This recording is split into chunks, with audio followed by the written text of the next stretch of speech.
Before we dive into this extraordinary tale of fate, fatherhood, and a love that defies expectations, tell us in the comments below, what city are you watching this video from? Let's connect across the globe and share in this heartfelt journey. The weary single mom, the billionaire CEO, and a tiny hand that changed everything. Under the dim light of the flickering street lamp, Clara stirred her coffee, her gaze lost. The drink was already cold, but she didn't even notice. She had slept barely a few hours after an exhausting day at Milton & Associates, a financial firm in downtown Sydney. But she was used to it. When you're a single mother, there's no room for fatigue. She looked over at the small mattress by the window where her son, Leo, slept. The child was curled up under a thin blanket, his long eyelashes barely fluttering with each breath. But what truly broke her heart were Leo's deep blue eyes, the same ones she had once seen on another face, one she had tried to erase from her life for the past 5 years. She sighed. She couldn't stay trapped in the past. That morning, as always, she followed her routine, prepared Leo's breakfast, helped him with his backpack, and dressed in a hurry. They were about to leave when her phone rang. "I'm so sorry, Clara. I can't watch Leo today," the nanny said from the other end, her voice guilty. "Something came up. You'll have to find someone else." Clara gripped the phone tightly. "But I have to be at the office in half an hour. I can't leave him alone." "I'm truly sorry, Clara. Don't you have anyone else?" No, she didn't. She looked at the clock. 20 minutes left. If she was late, it could cost her job. She looked at Leo, who watched her, unaware of what was happening. "Mommy, are we going to school?" Clara took a deep breath. She had no alternative. She would take him with her. The Milton & Associates building was one of the tallest in Sydney's financial district.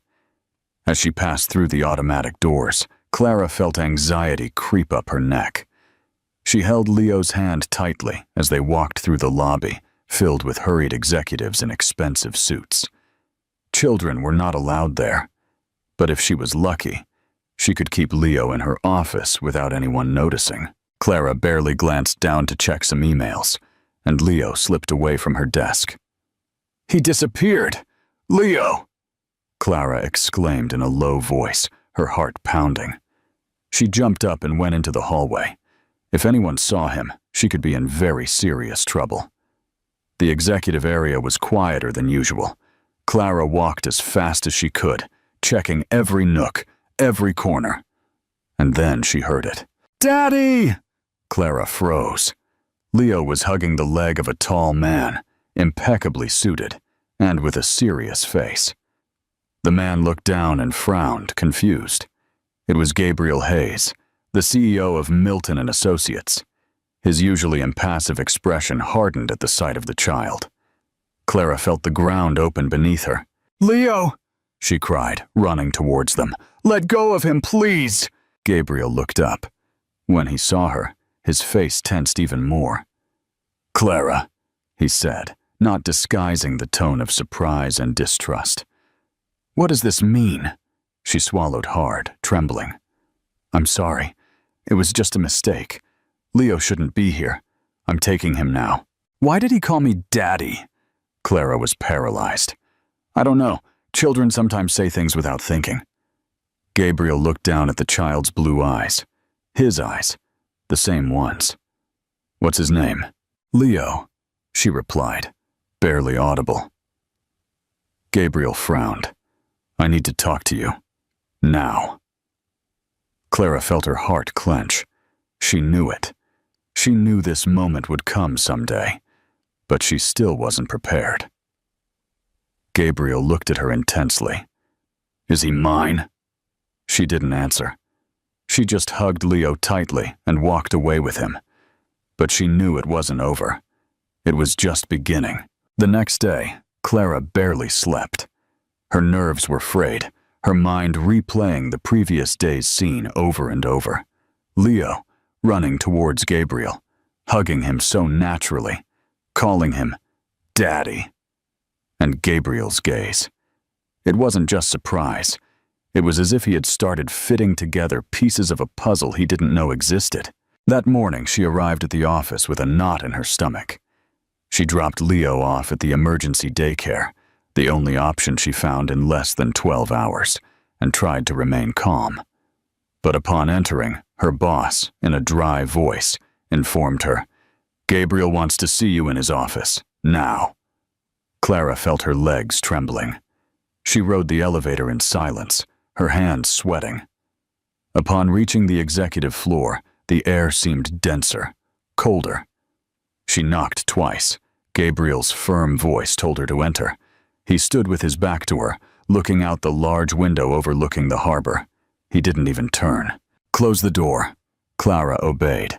The silence was thick, uncomfortable. Finally, he spoke. "How old is Leo?" Clara swallowed hard. 4. Gabriel turned around. His face was unreadable, but his eyes pierced through her. 4. Exactly the time that has passed since you disappeared. "I didn't disappear," she said in a weak voice. "You left without saying anything, without leaving even a note." "I didn't know that night was going to mean anything," he replied, lowering his voice slightly. "I thought it was just a moment, something fleeting. For you, maybe. For me, it changed my whole life." Gabriel took a step towards her. Clara held his gaze. "Is he mine?" Clara looked down. "No. Are you lying to me?" She didn't answer.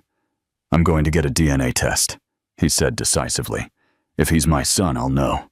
"You can't force me," Clara replied, her tone firmer than she felt. "No, but I can go the legal route."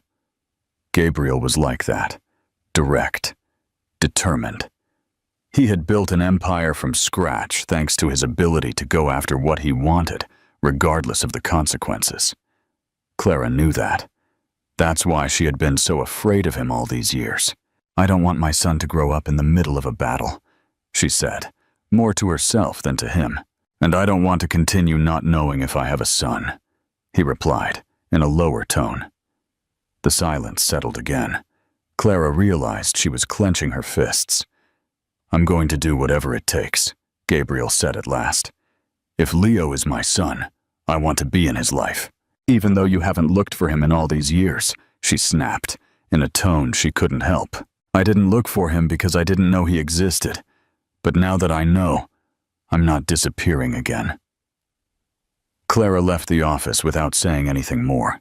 She went down the stairs because she needed to move, to breathe, to think. She didn't know how she was going to face all this. Gabriel Hayes was not just any man, and now he was determined to be a father. That night, Leo asked about him. "Mommy, why did that man yesterday look like me?" Clara froze. "What do you mean?" "He had the same eyes as me." Clara swallowed hard. "Sometimes that happens, honey. There are many people with blue eyes." Leo looked at her with that disarming innocence children have. "Is he my daddy?" "No, honey. He's just someone I work with." Leo didn't say anything more. He got into his bed and hugged his favorite stuffed animal. But Clara knew the question would return. Maybe not the next day, but soon. Meanwhile, Gabriel had already put his lawyers to work. One of them met with him in his office 2 days later. "If the child is yours, you can claim legal paternity, but you'll need the test.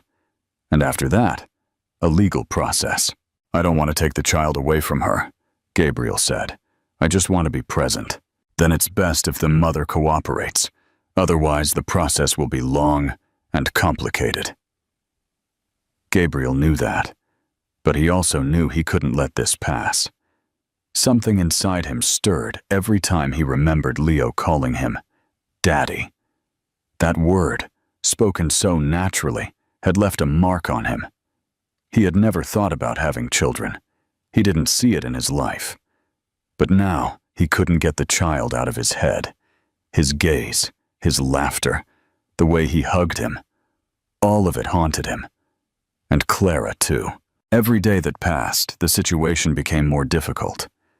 Leo talked about Gabriel, drew him, asked about him. One afternoon, Gabriel went to the park where Clara used to take Leo after work. He appeared without warning. Clara saw him approach with a firm step, dressed in his usual suit, but without a tie, his shirt slightly unbuttoned. He seemed less cold, less distant. Leo saw him and ran towards him. "Daddy!" Clara closed her eyes tightly. Gabriel knelt and hugged him. "Hello, champ," he said, with a sincere smile. They spent the afternoon together. Clara watched them from the bench, her heart breaking. She knew she couldn't keep them apart for much longer. But she was also afraid that Gabriel, with all his power and resources, would eventually take her away from her own son. When night fell, Gabriel approached her. "We need to talk." "I know. I don't want to fight, Clara." "Then don't force me to hand him over. I don't want to take him from you. I just want to be a part of his life. What if you disappear later?" "I won't. How can I trust you? Give me a chance." She looked at him, unsure, and for the first time in a long time, she saw something different in him. It wasn't just determination. It was vulnerability. "Think about it," he told her before saying goodbye. "But don't take too long. I don't want to lose another day with my son." Clara stood watching him walk away, with Leo waving from his arms. She knew the past had returned, and this time, she couldn't just close the door on it. The following days were a roller coaster of emotions for Clara. She couldn't concentrate. She couldn't sleep well. Leo kept asking about Gabriel, as if he had already settled into his world without permission. Sometimes he would call out to him from his room, not knowing he wasn't nearby. Other times he would draw things for "when Daddy comes to see them." And Gabriel delivered. He would go to the park, pick him up from daycare some days, and although Clara initially objected, Leo would jump with joy every time he saw him. Little by little, Gabriel began to occupy a place in their routines. One Friday afternoon, Clara returned from work and found a note taped to the door. It was from Gabriel. "I went to pick up Leo from daycare. He asked to go with me. We'll be at the park, as usual. If you can, come." She read it over and over. She didn't know whether to be angry or grateful. She took a deep breath, changed her shoes, and went. When she arrived, she saw them sitting on a bench. Leo was telling Gabriel something, his hands gesturing wildly, a huge smile on his face. Gabriel listened attentively, even laughing. Leo was showing him a drawing. "Look, this is you, this is me, and this is Mom. We're a family." Clara felt a lump in her throat. Gabriel looked up and saw her. He stood up immediately. "Hello. I didn't mean to take him without letting you know, but Leo insisted." "I know," she said, without emotion. "He always insists." There was an awkward silence for a moment. Then Leo ran towards her. "Mommy, Daddy bought me ice cream and helped me with my drawing. Did you see it?" Clara stroked his hair. "Yes, I saw it. It's very beautiful. Can we have dinner together? All three of us?" Gabriel leaned in slightly. "We can, if your mom agrees." Clara looked at him, her arms crossed. "Where?" "Not far. A quiet place. I promise it's nothing weird." Reluctantly, she accepted. Not for Gabriel, but for Leo, who wouldn't stop insisting. They went to a small pizzeria on a nearby street. Leo sat between them, as if it were the most normal thing in the world. And for the first time in years, Clara shared a meal with Gabriel without feeling tense. He talked about his childhood, about how his mother had been abandoned by his father, about how that made him reserved, distrustful, about why he fled that night. "I didn't know how to handle what I felt," Gabriel said, looking at his glass of water. "It was easier to leave, to pretend nothing happened. But I never forgot it, Clara. Never. She didn't respond. She just glanced at him. Leo interrupted the conversation, talking about a new toy he wanted. Gabriel promised him they would look for it together. Clara frowned. I don't want you to get him used to everything being solved with gifts. I know, Gabriel replied. I'm not here to be the kind of father who shows up with a bag of toys and then disappears. I want to be a real part of his life. That night, returning home, Clara felt strangely confused. Something in Gabriel had changed. He was no longer just the successful, cold, and arrogant man. Now there was warmth, even vulnerability, and Leo adored him. But Clara was still afraid that all of it was temporary, afraid that when things got complicated, he would disappear again. The next morning, Gabriel called her. I need to talk to you, alone. They met at a small cafe, away from the office. Gabriel arrived earlier and waited for her with a folder on the table. What's that? The papers for the DNA test. I want it to be official, Clara. I need to know. She stared at the folder for a few seconds. Then she shook her head. No. Why? Because I don't want Leo to go through that. I don't want to see him turned into a lab experiment. You don't need it. You already know. I need it for you, Gabriel said. Because you don't trust me. Because I want you to know I'm not leaving. Is that a threat? No, it's a promise. That night, Clara thought about it deeply. She thought about the first few years with Leo, about the days when she didn't know how she was going to pay the rent or buy milk. She thought about how alone she had felt. And now, suddenly, she had Gabriel there, wanting to be a part of it. But she was also afraid of losing control, of a judge deciding who should raise her son. A week later, something happened that changed everything. Leo woke up with a fever. Clara gave him medicine, but it wouldn't go down. By midday, his lips were dry, his skin hot, and he was breathing with difficulty.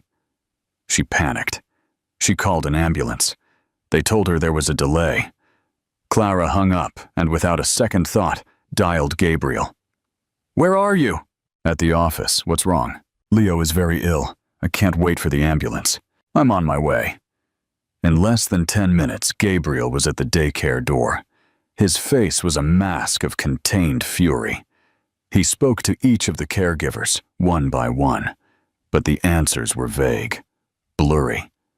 No one knew anything concrete, only that Leo had left holding the hand of a man he himself seemed to recognize. Clara was on the verge of collapse. What if they took him to hurt him? No. Gabriel held her shoulders. Don't think like that. We're going to find him. How? Where do we look for him? I have contacts, he said, his eyes burning. And I also have an idea who might be behind this. Who? Gabriel clenched his jaw. Victor Rivers, an old enemy. Someone I brought down years ago. He always said he'd make me pay. Clara put her hands to her face. It can't be. He can't be using Leo to get revenge. He can, Gabriel said, and if he did, I swear he's going to regret it. That night, Clara didn't sleep. Neither did Gabriel. They pulled every possible string. They called the police, acquaintances, activated media contacts. Everything. The anguish was unbearable. And then, the next morning, Gabriel received a call. Hello, Gabriel? The voice was familiar, mocking. Victor, long time no see. I have something of yours. Gabriel felt his blood run cold. Don't lay a hand on him, he said in a low voice. I swear you won't leave here alive. Don't be dramatic, the other replied. I just want to talk. I want to see you, and I want you to bring something. What? Your resignation.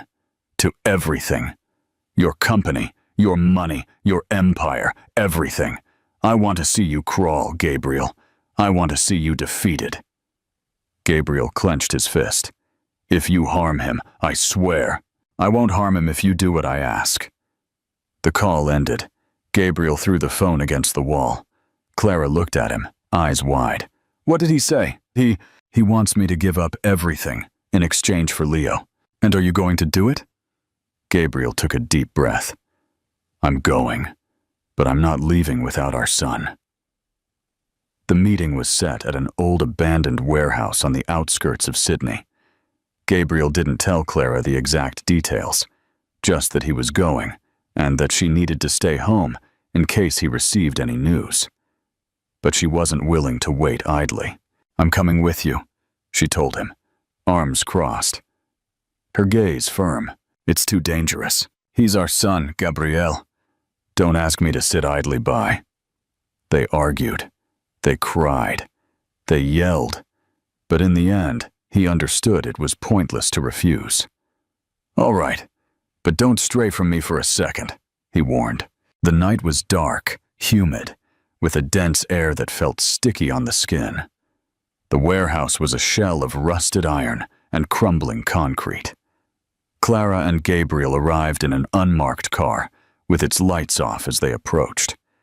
As they stopped, Gabriel slowly opened the door. His hands were trembling, but his eyes shone with determination. Clara was breathing with difficulty. Every step they took felt like walking on glass. Are you sure about this? She whispered. The only thing I'm sure of is that I'm not leaving without Leo. Upon entering, a single light hung from the ceiling, swaying slightly, casting long shadows in all directions. In the middle of the space, a figure waited, Victor Rivers, dressed in black, his face etched with hatred. Well, well, well, he said sarcastically. The great Gabriel Hayes, in person. Where's my son? Patience. First, what I asked for. Gabriel pulled an envelope from inside his jacket. Here's my resignation. Signed, everything you asked for. Now hand him over. Victor took it and reviewed it with a twisted smile. I never thought I'd see you like this, so human. Give me Leo. Victor snapped his fingers. A younger man appeared from the back, leading Leo by the hand. The child's face was stained with tears, but seeing his parents, he ran immediately. Mommy! Daddy! Clara caught him in the air, hugging him with all her might. Gabriel also enveloped him, feeling his small body tremble in their arms. It's okay. It's over now, Clara murmured over and over. It's over, my love. But Victor didn't move. And now what? Gabriel asked, gritting his teeth. Now I want to see you grovel. What? I want to see you on your knees, begging for forgiveness. Gabriel took a step forward, Leo still in his arms. Ask me when I don't have my son in my arms. Victor laughed. You don't know how to lose, and you don't know when to stop. Then, from outside, a loud bang was heard. Then another. Voices. Rushing footsteps. Blue lights began to filter through the warehouse's rusted cracks. Police. Get down! Everything happened in seconds. Victor tried to run, but an officer already had him in his sights. The other man released his hands and raised his arms. Clara crouched, covering Leo. Gabriel positioned himself between them and any danger. Calm down. We're the parents.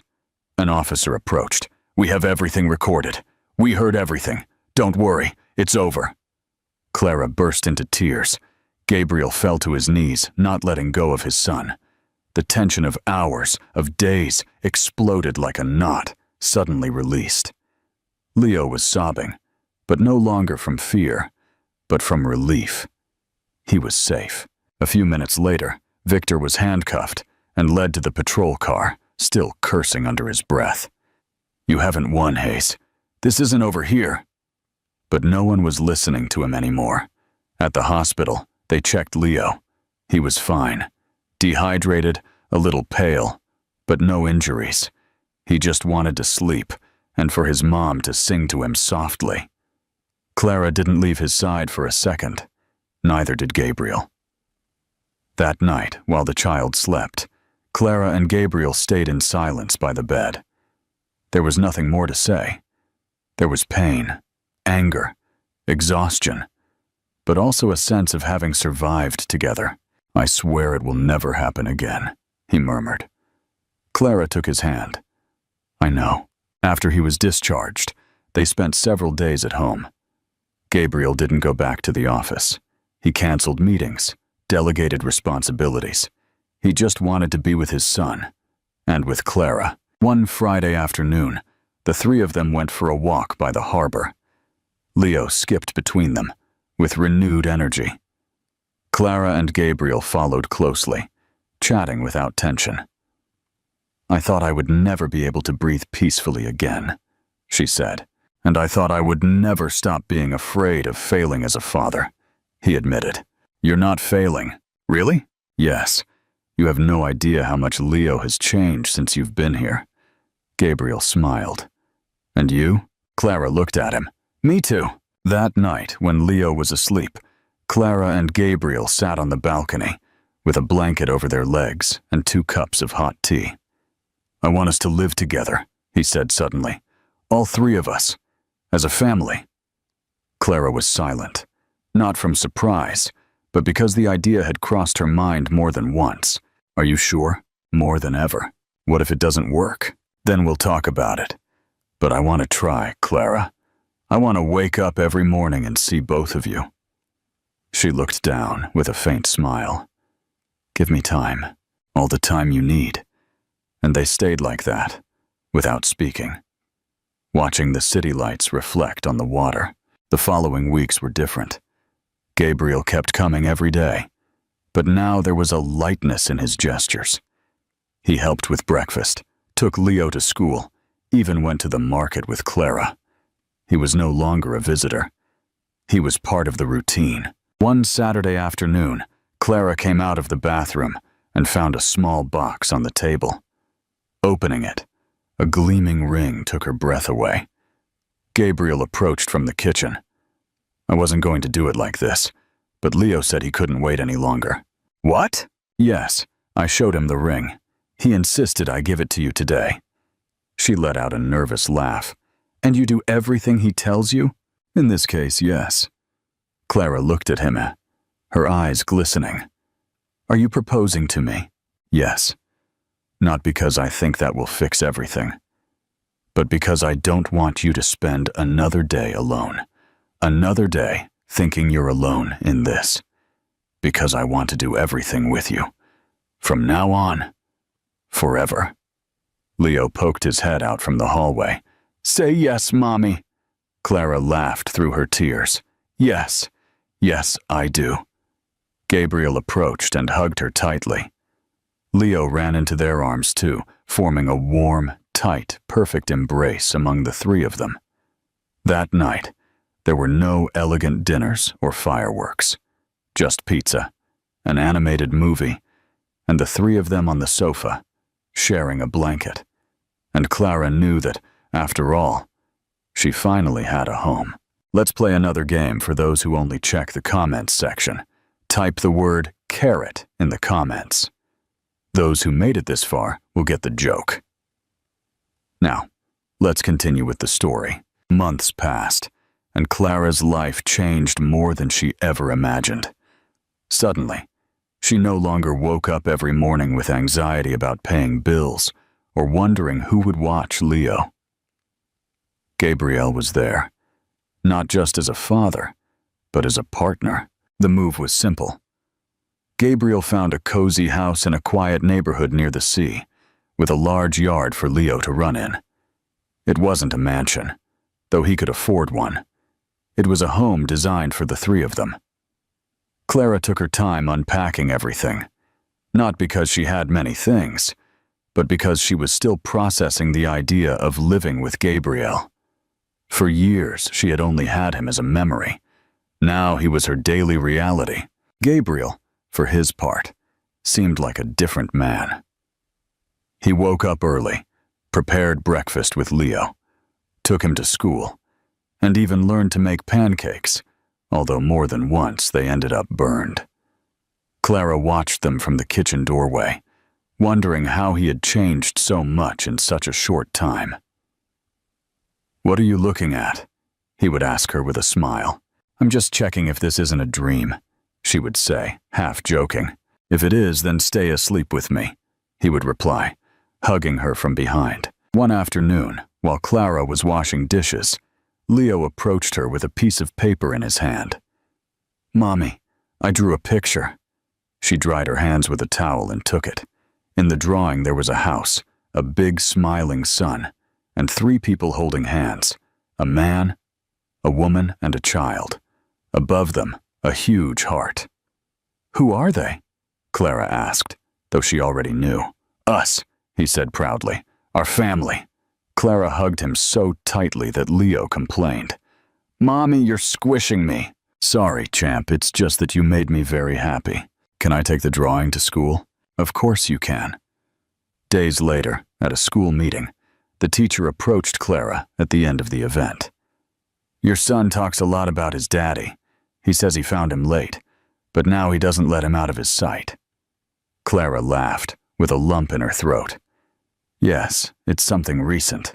And for you too, right?" Clara was silent for a second. Then she nodded. "Yes, for me too." Meanwhile, Gabriel had begun to transform his way of working. He was no longer the businessman obsessed with staying at the office until late at night. Now he finished his meetings early to pick up Leo from school or to have dinner with Clara. But not everything was perfect. One afternoon, Clara received a letter from the court. It was a notification of legal proceedings for the official confirmation of paternity. Although Gabriel was already an active part of Leo's life, the authorities wanted to regularize the situation. Clara felt uncomfortable, as if someone was trying to interfere with something that was already healed. "Did you know about this?" she asked that night, annoyed. "Yes," Gabriel said calmly, "but I didn't do it to pressure you." "Then why?" "Because if something ever happens to me, I want Leo to be protected. I want him to be legally my son, so that no one can come and take him away from me, so that he has the right to what belongs to him." Clara sighed. She couldn't argue with that.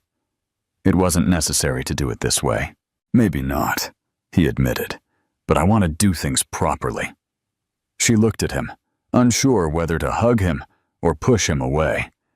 "Just promise me this won't separate us." "No, it will unite us more." The process was simpler than Clara expected. Gabriel signed the papers. The tests were done. And as everyone knew, the results confirmed paternity. Leo never knew about the paperwork. For him, his daddy was his daddy, period. A month later, they received an official letter with Leo's updated full name. Now he bore both their last names. Clara read it over and over, tears in her eyes. "Are you okay?" Gabriel asked her. She nodded. "Yes, I was surprised by how happy it makes me to see this." He approached and kissed her forehead. "Thank you for letting me be part of your life. Thank you for staying." One morning, Gabriel woke up earlier than usual. He had a serious look, as if he were planning something. Clara noticed it at breakfast, as he stirred his coffee without tasting it. "Is something wrong? I want to tell you something, but I need you to listen without interrupting me." She put her fork down on the plate. "Okay. Shoot. I've been thinking about what I want to do with my company, and I've decided to sell it." Clara was speechless. "Sell it?" "Yes, I don't need to prove anything to anyone anymore. All I want now is time. For you, for Leo, for us. And what are you going to do?" "Create a foundation," he said with a smile, "to help single mothers, to support families going through what you went through." Clara looked at him with teary eyes.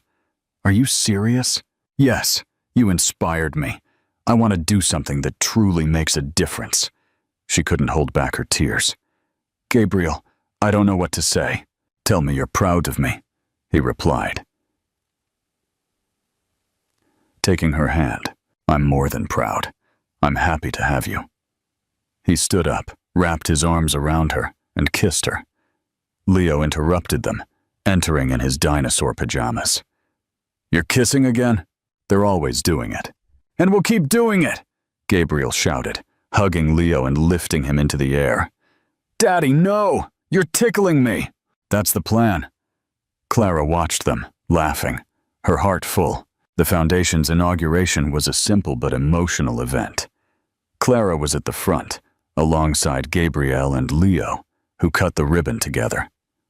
Several local media outlets covered the event. Gabrielle spoke of his transformation, of how love changed his vision of life. He mentioned Clara without going into detail, but everyone understood that she was the driving force behind this new direction. After the event, back home, Clara poured him a glass of wine, and they sat on the patio while Leo slept. "Do you think this will last forever?" she asked. "I have no doubt. What if we argue one day? We'll argue, but we'll also reconcile. What if I get tired? Then we'll rest together." She rested her head on his shoulder. "I'm happy." "Me too." And in that warm silence, under the starry Sydney sky, they knew the path hadn't been easy, but it had led them exactly where they were meant to be. Time passed without Clara realizing it. Between Leo's school, the foundation's commitments, and the small daily moments, days began to fill with a normalcy she had never imagined possible. Leo was no longer the quiet child who sometimes clung to his backpack as if it were a shield. Now he spoke freely, asked questions all the time, and every time Gabriel crossed the threshold, he would run towards him as if he were a superhero, because in reality, that's what he was to him, his hero. One afternoon, as Clara was folding laundry, Leo appeared in the doorway with a crumpled piece of paper in his hand. "Mommy?" "Yes, my love. Can I ask you something?" "Of course." The child climbed onto the bed and sat cross-legged. "Why wasn't Daddy with me from the beginning?" The question caught her by surprise. She froze with a folded t-shirt in her hands.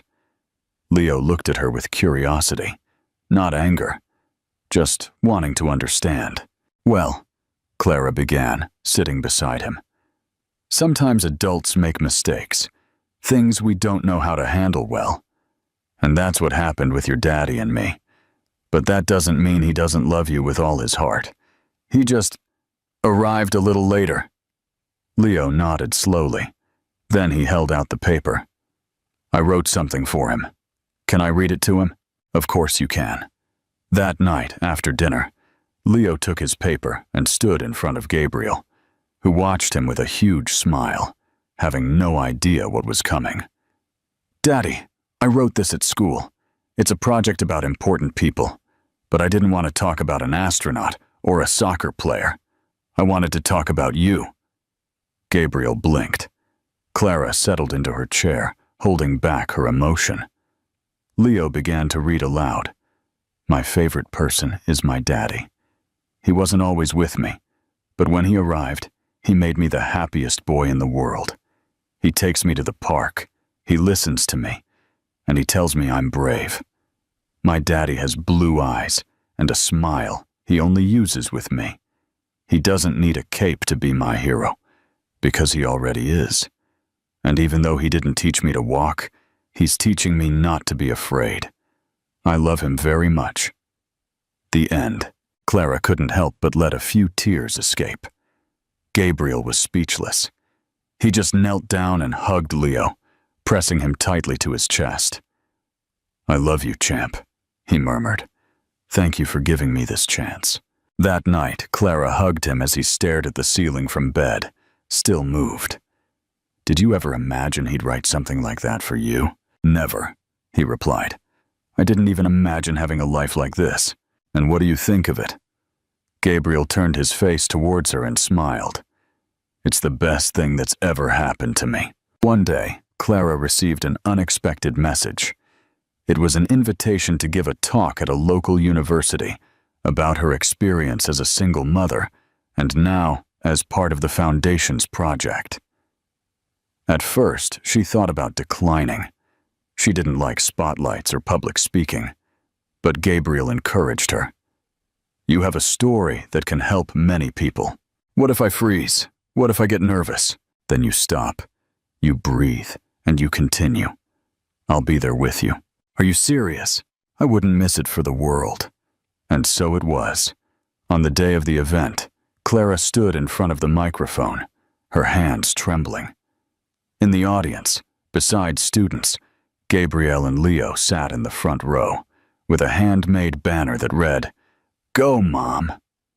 She let out a little laugh at the sight, and something inside her calmed. "Hello," she began. "My name is Clara, and 5 years ago, I thought my life was over. I found myself alone, without finishing university, with a baby in my arms and not knowing where to start. I felt fear, sadness, anger, but I also found strengths I didn't know I had." She told her story without embellishment, without trying to seem perfect. She talked about the dark days, the low-paying jobs, the sleepless nights. She also talked about love, about how she chose her son above everything else, and how life gave her a second chance when she least expected it. At the end, there was applause. A lot of it. And when she stepped off the stage, Gabriel hugged her with shining eyes. "I've never been so proud of you. Thank you for pushing me to do it." "I didn't do it," he said. "You did it all on your own, as always." Leo hung on to their necks. "You did amazing, Mommy." That night, they had hamburgers in the garden, with candles on the wooden table, and Leo talking non-stop about how boring his mom's speech was, even though everyone clapped. Clara just watched him laugh, thinking about everything that had happened to get to that moment. A few weeks later, Gabriel received an unexpected call that left him silent for a few seconds. "Everything all right?" Clara asked. "It's from the company. The new CEO asked me to consider coming back. They're offering me a position as an advisor, part-time, full flexibility." Clara raised her eyebrows. "And what do you think?" "I think I already made a decision a long time ago." "You don't want to go back?" "No, I want to continue with the foundation. I want to be present. The rest is no longer what drives me." "I like the new version of you," Clara said, hugging him by the waist. "Me too." At that instant, Leo ran towards them with a ball in his hand. "Play with me." "Let's go," Clara shouted, running after him. Gabriel followed, and the three of them chased each other around the garden until they ended up lying on the grass, laughing uncontrollably. That night, Clara and Gabriel stayed on the sofa while Leo slept. Outside, it was raining. Inside, there was only calm. "Do you think we deserved this?" she asked. "I don't know, but I'm grateful for it. Every day." "Me too, and you know what else?" "What?" "I want us to have another child." Clara looked at him, surprised. "Are you serious?" "Very. But everything has been so recent." "Precisely because of that. Because now I know I don't want to waste any more time. No more silences, no more doubts. I want to keep building with you, and with Leo, and with whoever comes." She was silent for a few seconds. Then she smiled. "Let's take it step by step. But I'm not closing the door." Gabriel kissed her tenderly. "That's the best yes I could receive." And in that instant, between the sound of the rain and the warmth of the home they had built, they knew there was no turning back, that the past no longer hurt, that the present was solid, and that the future, finally, belonged to them. As the months passed, the new routine became a way of life. Clara had gotten used to seeing Gabriel preparing breakfast, to Leo jumping around the house in his school uniform, and to family Sundays at the beach, with laughter, ice cream, and sand castles that always ended up crumbling. But the most impressive thing was that all of it, that life, didn't seem borrowed or temporary. It was real. It was theirs. Clara went back to studying. She resumed her university degree in economics, with online classes and constant support from Gabriel, who took care of Leo whenever she had exams or assignments. Sometimes, when she stayed up late studying, he would make her tea and sit beside her in silence, just so she knew she wasn't alone. "I don't know how to thank you for all this," she told him one night, her eyes red from reading so much. "You don't need to thank me," he replied, caressing her cheek. Just promise me you won't give up." "Never," Clara said, with a tired but convinced smile. "For you, for Leo, and for me." On one of those study days, Clara received a call from Leo's school. He had been chosen to represent his class at a school event, a short speech in front of the parents. Gabriel didn't let anyone else approach the microphone with a camera. He recorded everything from the front row. "Hello, I'm Leo," the child said, nervous but firm. "Today I want to talk about what it means to have a family. I have a mom who takes care of me and loves me very much. And I also have a dad who found me when I needed him most. Sometimes family doesn't start perfect, but it's built. And mine is the best there is." There was huge applause. Gabriel looked at Clara with tears in his eyes. Clara squeezed his hand tightly. They said nothing. There was no need to. One Saturday morning, as they had toast and orange juice for breakfast, Leo dropped a bombshell. "Mommy, when am I going to have a little brother or sister?" Clara choked. "What?" Gabriel burst out laughing. "Where did you get that idea?" "Everyone at school has siblings, and I want one to play with and teach my stuff." Clara looked at him, still surprised. Gabriel, on the other hand, smiled as if he had been waiting for that moment. "Well," he said, lowering his voice, "that depends on your mom." Leo turned to her with a pleading face. "Yes, Mommy?" Clara sighed, amused, and shrugged. "We'll think about it, okay?" "Yes," Leo shouted, jumping in his chair. "I already have to make room in my room." "Calm down, champ," Gabriel laughed. "No one's on the way yet." But Clara looked at him with a raised eyebrow, and he understood perfectly. There was hope, and also willingness. A month later, Clara presented her thesis. It was an important moment, full of nerves and pride. Gabriel was there, with a bouquet of flowers, and Leo carried a handmade banner that read, "My mom is the best economist in the world." When the committee gave her the final approval, Clara let out a laugh that had been stuck in her throat for years. She had started over, from scratch. She had raised a child alone. She had forgiven, loved, and learned to trust again. And now, she had finished what she started. Gabriel hugged her so tightly he almost took her breath away. "You're incredible," he whispered. "I wouldn't have done it without you," she replied. "Yes, you would have, but I'm glad I was there." Leo squeezed into the middle of the hug. "And now what? Are we going on vacation?" "Good idea," Gabriel said. "How about we celebrate at the beach, and we'll eat pizza?" Clara hugged them both. "As long as we're together, it can be pizza, hamburgers, or whatever. Everything tastes like heaven with you." That summer, they traveled along the Australian coast. From Dharambarambe, they swam in the white sand beaches and ate at small restaurants where the food tasted heavenly. Leo discovered snorkeling, and Gabriel discovered he couldn't say no to anything his son asked for. One night, under a sky full of stars, Clara and Gabriel sat in silence on the terrace of the cabin they had rented. Leo slept inside, exhausted from running around so much. "Do you remember the first time you saw him?" she asked. "Yes. He ran to me and called me Daddy without a second thought, and you turned white. I felt the world stop. My soul almost fell to the ground." They laughed. "And now?" Clara asked. "Now I can only give thanks for that day. If it hadn't happened, perhaps we would still be separated, and I would have missed all this." Clara took his hand. "We won't be separated again. Never." He kissed her slowly, with the calm of someone who no longer flees from what he feels. Upon returning from vacation, Clara began working as a consultant for the same foundation that she and Gabriel had promoted. She helped women in vulnerable situations, shared her experience, and gave talks in communities that needed guidance and support. Her story inspired, not because it was dramatic, but because it was real. Gabriel, for his part, became a different leader.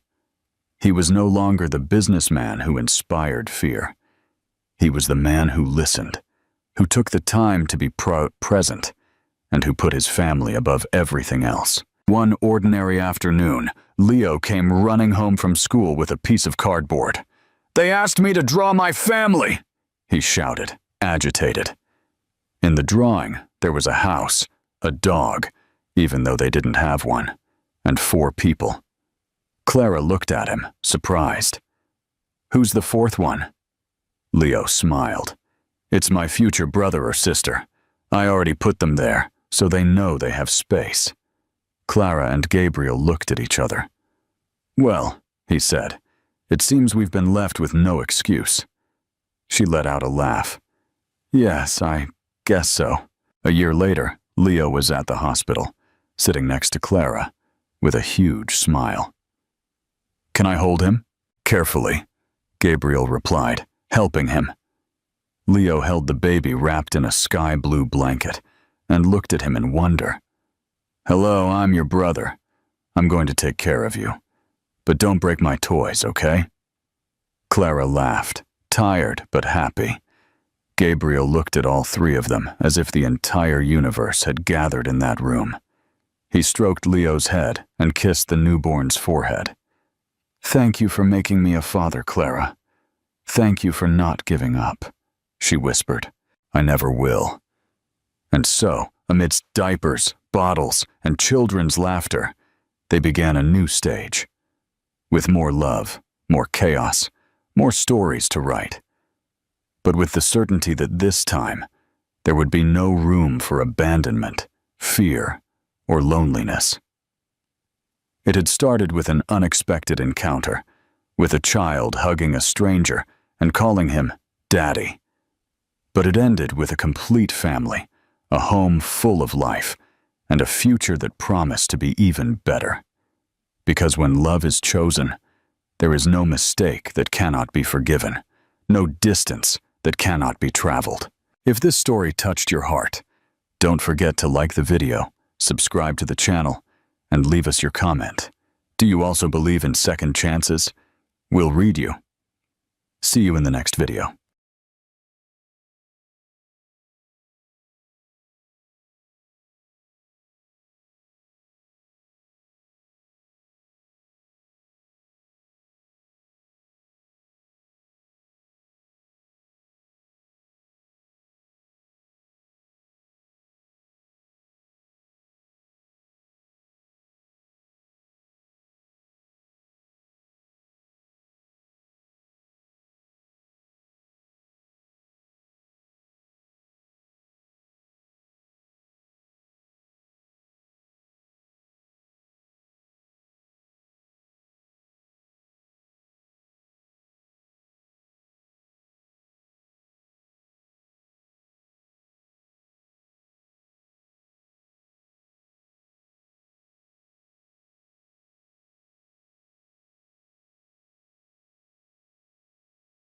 Clara Bennett, a bright and ambitious young woman, had just started her dream job at Thorne Enterprises, one of New York's most prestigious corporations.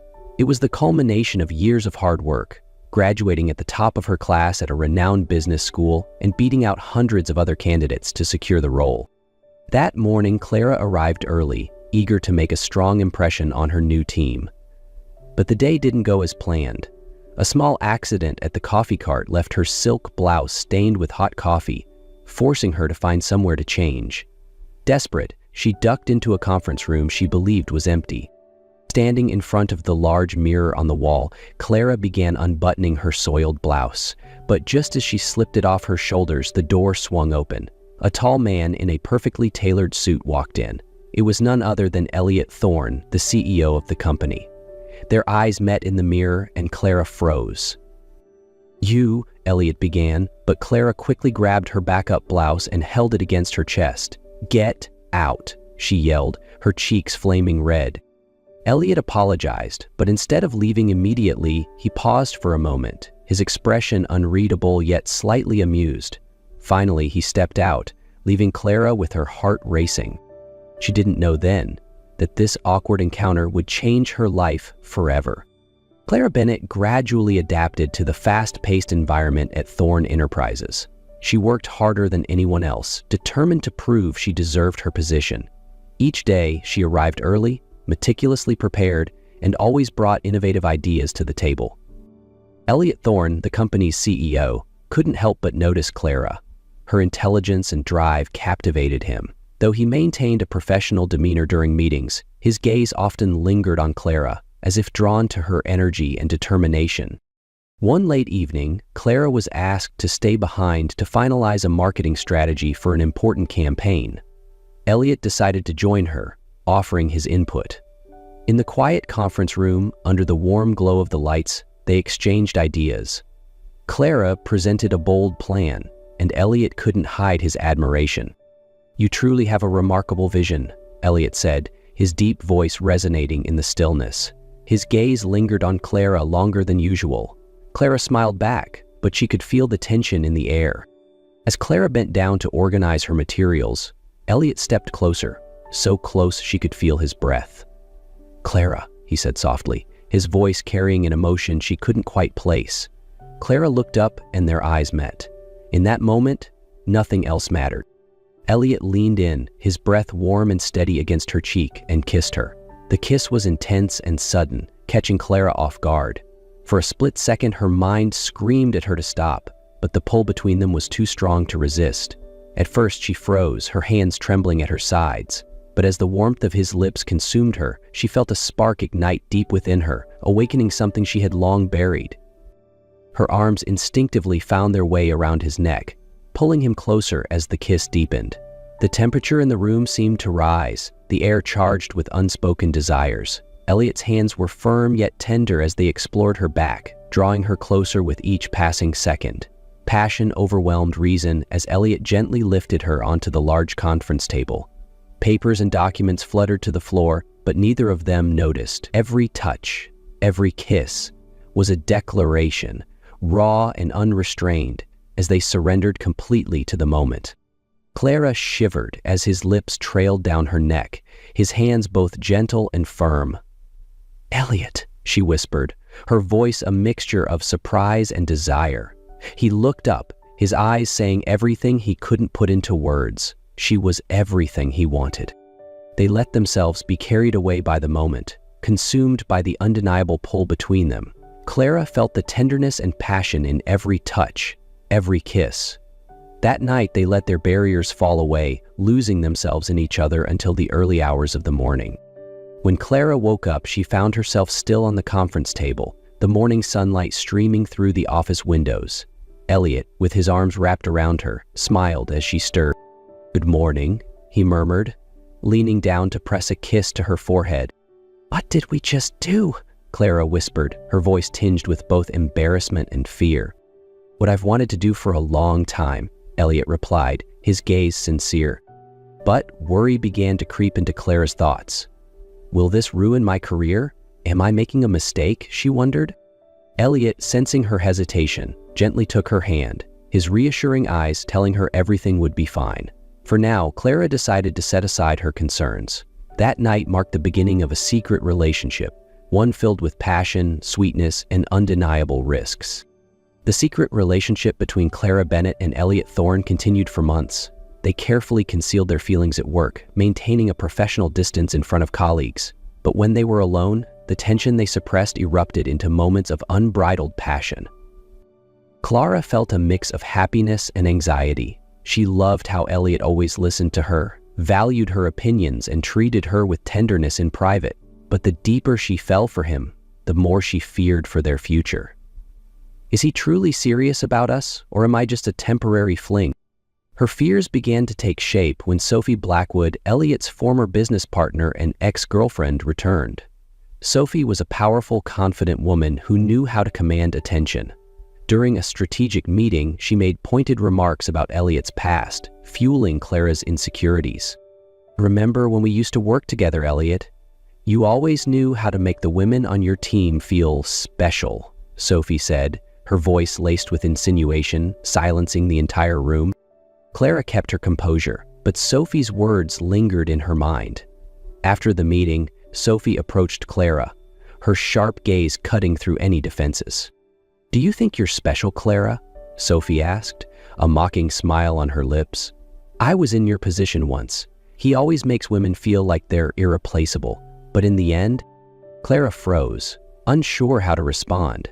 Sophie continued, "He promised me everything, just like he's promising you now. But when he didn't need me anymore, he moved on. I just wanted to warn you before you get hurt." Sophie's words cut deep, leaving Claire questioning everything. She replayed moments between her and Elliot, wondering if their relationship was truly special or if she was just another name on a long list. The breaking point came at a charity gala attended by the entire company. Sophie, determined to corner Clara, publicly spoke about her past with Elliot. "Clara, did you know that Elliot once promised me the European strategy portfolio? Then he chose someone else. He has a habit of making women feel irreplaceable, but the truth is, anyone can be replaced." Clara felt the weight of every gaze in the room. Elliot tried to defuse the situation, but it only made her humiliation worse. After the event, Clara spent the night pacing in her apartment, her thoughts racing. She replayed Sophie's words over and over, each one cutting deeper than the last. "Am I just another pawn in his game?" she whispered to herself, the ache in her chest growing unbearable. The next morning, with her decision made, Clara walked into Elliot's office. Her hands trembled as she clutched the resignation letter she had typed at 2 a.m., the words blurring through her tears. "I can't do this anymore," Clara said, her voice breaking as she placed the letter on his desk. "I trusted you with everything, my career, my heart, but now I don't even know who you are." "Clara, please," Elliot pleaded, his voice desperate. "You know me better than anyone else. You have to believe me." "How can I?" she whispered, her voice barely audible. "You didn't fight for me, Elliot. You let Sophie tear us apart." "Clara, I love you. Everything Sophie said is a lie." Elliot tried to explain, but Clara cut him off. "How do I know that? I can't live with this constant doubt. I need to leave before I lose everything, my career, my self-respect, and myself." Clara walked out of the office, leaving Elliot standing there, devastated and powerless. After leaving Thorne Enterprises, Clara Bennett moved to Boston to start fresh. She knew she needed distance, not just from Elliot, but from the painful memories of their complicated relationship. With her characteristic determination, Clara founded her own company, Bennett Digital, specializing in digital marketing strategies. The journey wasn't easy at first, but her talent and perseverance paid off. Major contracts started rolling in, and Bennett Digital quickly became one of Boston's rising stars in the marketing world. 2 months after arriving in Boston, Clara discovered she was pregnant. The news left her both shocked and anxious. Sleepless nights followed as she debated whether to tell Elliot about the baby, but memories of Sophie's words and the pain of their past convinced her to keep it a secret. She gave birth to a baby girl, Lila, on a moonlit night. As she gazed into her daughter's sharp gray eyes, Clara couldn't deny how much Lila resembled Elliot. But she vowed to give Lila a full and happy life, even without a father. 2 years later, Bennett Digital was thriving. Clara graced the cover of a business magazine, holding Lila's hand, proud of both her career and her role as a mother. But that very article caught the attention of Elliot Thorne. One evening, as Clara was preparing dinner for her daughter, her phone rang. The name on the screen made her freeze. It was a name she thought she'd never see again. "Clara, we need to talk." Elliot's deep voice came through, steady but resolute. "I saw the article. Lila, is she mine?" Clara felt her heart stop. She glanced over at her daughter, who was happily playing with a stuffed elephant, Lila's favorite toy. She knew that the life she had worked so hard to build was about to change forever. Clara agreed to meet Elliot, not only because he insisted on explaining, but because she also needed to hear the truth. They met at a quiet cafe, a place where they could talk openly without interruptions. Elliot arrived on time, looking tense but resolute. When Clara sat down, she glanced at him, her emotions swirling. Anger, doubt, and a sliver of hope. "Clara," Elliot began, his voice gentle but firm, "I know I've hurt you, but you need to hear the full truth. Sophie, she fabricated everything." Clara frowned. "What are you talking about?" Elliot took a deep breath, his hands clenched into fists on the table. Sophie couldn't accept that I ended things with her. She made up lies, spread rumors, anything to drive a wedge between us. But Clara, the truth is, I never betrayed you. His voice cracked as he leaned forward. You're not some fleeting affair or part of a game. You're the woman who challenges me, inspires me, and makes me want to be better. I love you, Clara. I always have. Clara stared at him, her walls slowly crumbling under the weight of his words. Memories of their late nights together, the way he listened to her, the way he looked at her like she was the only person in the world, came flooding back. What if I was wrong, she thought, her heart aching with both relief and fear. Clara looked into Elliot's eyes and saw an undeniable sincerity. What about the things she said about your past relationships? She only told you half the story, Elliot said, his gaze never leaving hers. Yes, I've made mistakes in the past, but what I feel for you is completely different. I love you, Clara, and I don't want to lose you or Lila. Elliot's confession left Clara speechless. Memories of their happiest moments together, his unwavering support, and the way he had always valued her ideas came flooding back. I misunderstood you, Clara whispered, tears slipping down her cheeks. Elliot, I'm sorry. Elliot smiled softly, taking her hand in his. What matters is that you believe me now. I want a chance to start over. Not just for Lila, but for us. Clara nodded, a sense of relief washing over her. We can try again, but it has to be slow. I need to know you're serious. I understand, Elliot said, his voice steady. I'll do whatever it takes to prove it. For the first time in years, Clara felt she could trust in a brighter future. For herself, for Elliot, and for Lila. Clara sat in her office, staring out the window, trying to collect her thoughts after her meeting with Elliot at the cafe. No matter how much she tried to steady herself, his heartfelt words echoed in her mind. Suddenly, her office door swung open and Elliot stepped inside. He closed the door behind him, his intense gray eyes locking onto hers. Elliot, what are you doing here? Clara stood, but before she could say more, Elliot was already striding toward her, closing the distance between them. Clara, he began, his voice low and brimming with emotion. I can't wait any longer. I need you to know something. Before he could finish, Clara looked into his eyes, the same determined, smoldering gaze she had fallen for years ago. I already believe you, Elliot, she whispered. He stopped, surprised, but then a slow smile spread across his face. Then let me show you how much I mean it, he murmured. Before she could respond, Elliot leaned in and kissed her. It was their first kiss after years of separation, fierce and unrestrained. Clara felt a flood of emotions, love, longing, and a passion that had been buried deep, overwhelming her like a storm. Elliot, she whispered as he pulled her closer against his chest. I've missed you, Clara. Not just you at work, but all of you, he said, his lips grazing her neck, sending shivers down her spine. They couldn't stop. The restrained longing exploded into fiery intensity. Elliot guided her back toward her desk. Papers tumbled to the floor, but neither of them cared. His hands moved with deliberate passion, his lips exploring every inch of her as though relearning her body. They came together with a raw, unrelenting fervor, just like those late nights in his conference room years ago. We can start over, Clara murmured between kisses. Not just start over, Elliot replied, his eyes blazing with conviction.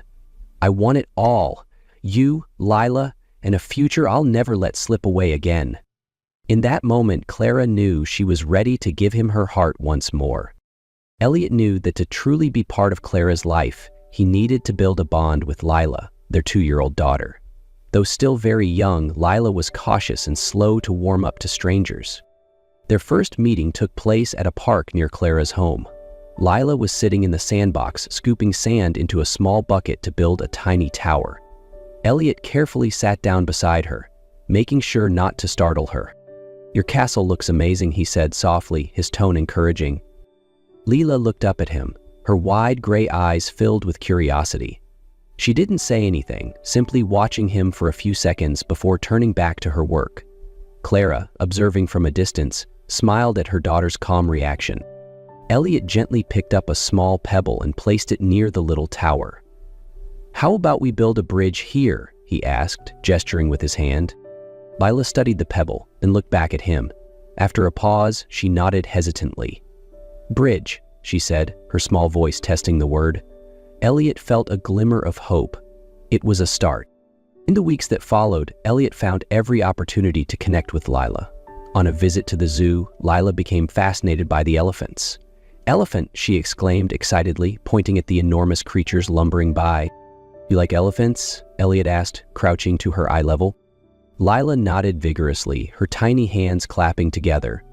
"Big!" "That's right, they're big and strong," he said, gently ruffling her curls. Bit by bit, Elliot became a fixture in Lila's life. He learned to read bedtime stories to her, though his storytelling often had to be shortened to match her limited attention span. Clara's heart softened as she watched Lila lean against Elliot's shoulder, occasionally murmuring short words like, "More, Daddy." The first time Lila called Elliot Daddy, naturally, his heart swelled with emotion. 2 years after Elliot and Clara officially started over, their lives had completely transformed. Elliot relocated Thorne Enterprises' headquarters to Boston, not just to be closer to his family, but to create a balance between work and personal life, a balance he had always missed before. The three of them now lived in a cozy home in the suburbs, where Lila could run freely and enjoy her carefree childhood. On a crisp spring morning, Clara woke to the gentle sunlight streaming through the windows and the sound of Lila's cheerful laughter filling the house. "Daddy, I did it!" Lila squealed, proudly showing off a drawing of an elephant, her favorite animal. Elliot, still in his pajamas, knelt down to admire the picture. "That's amazing, Lila. I think we should frame this masterpiece." Clara walked into the living room, smiling as she saw Elliot and Lila sitting on the floor, surrounded by crayons and paper. "You two are making a mess again," she teased, holding a steaming cup of coffee. "Don't worry, it's all part of the plan," Elliot said, winking playfully. Their lives were now filled with simple but precious moments like these. Cozy dinners, trips to the park, and bedtime stories had turned their house into a true home. One special day, Elliot got down on one knee in their backyard garden. This time, he held out a new ring and said, "Clara, I want to thank you for giving me a second chance. You're not just my love, you're the person who turned this house into a home. Will you marry me again?" Tears streamed down Clara's face, but they were tears of joy. "Of course," she said, pulling him into a tight embrace. At their intimate wedding, attended only by close friends and family, Lila was entrusted with carrying the rings.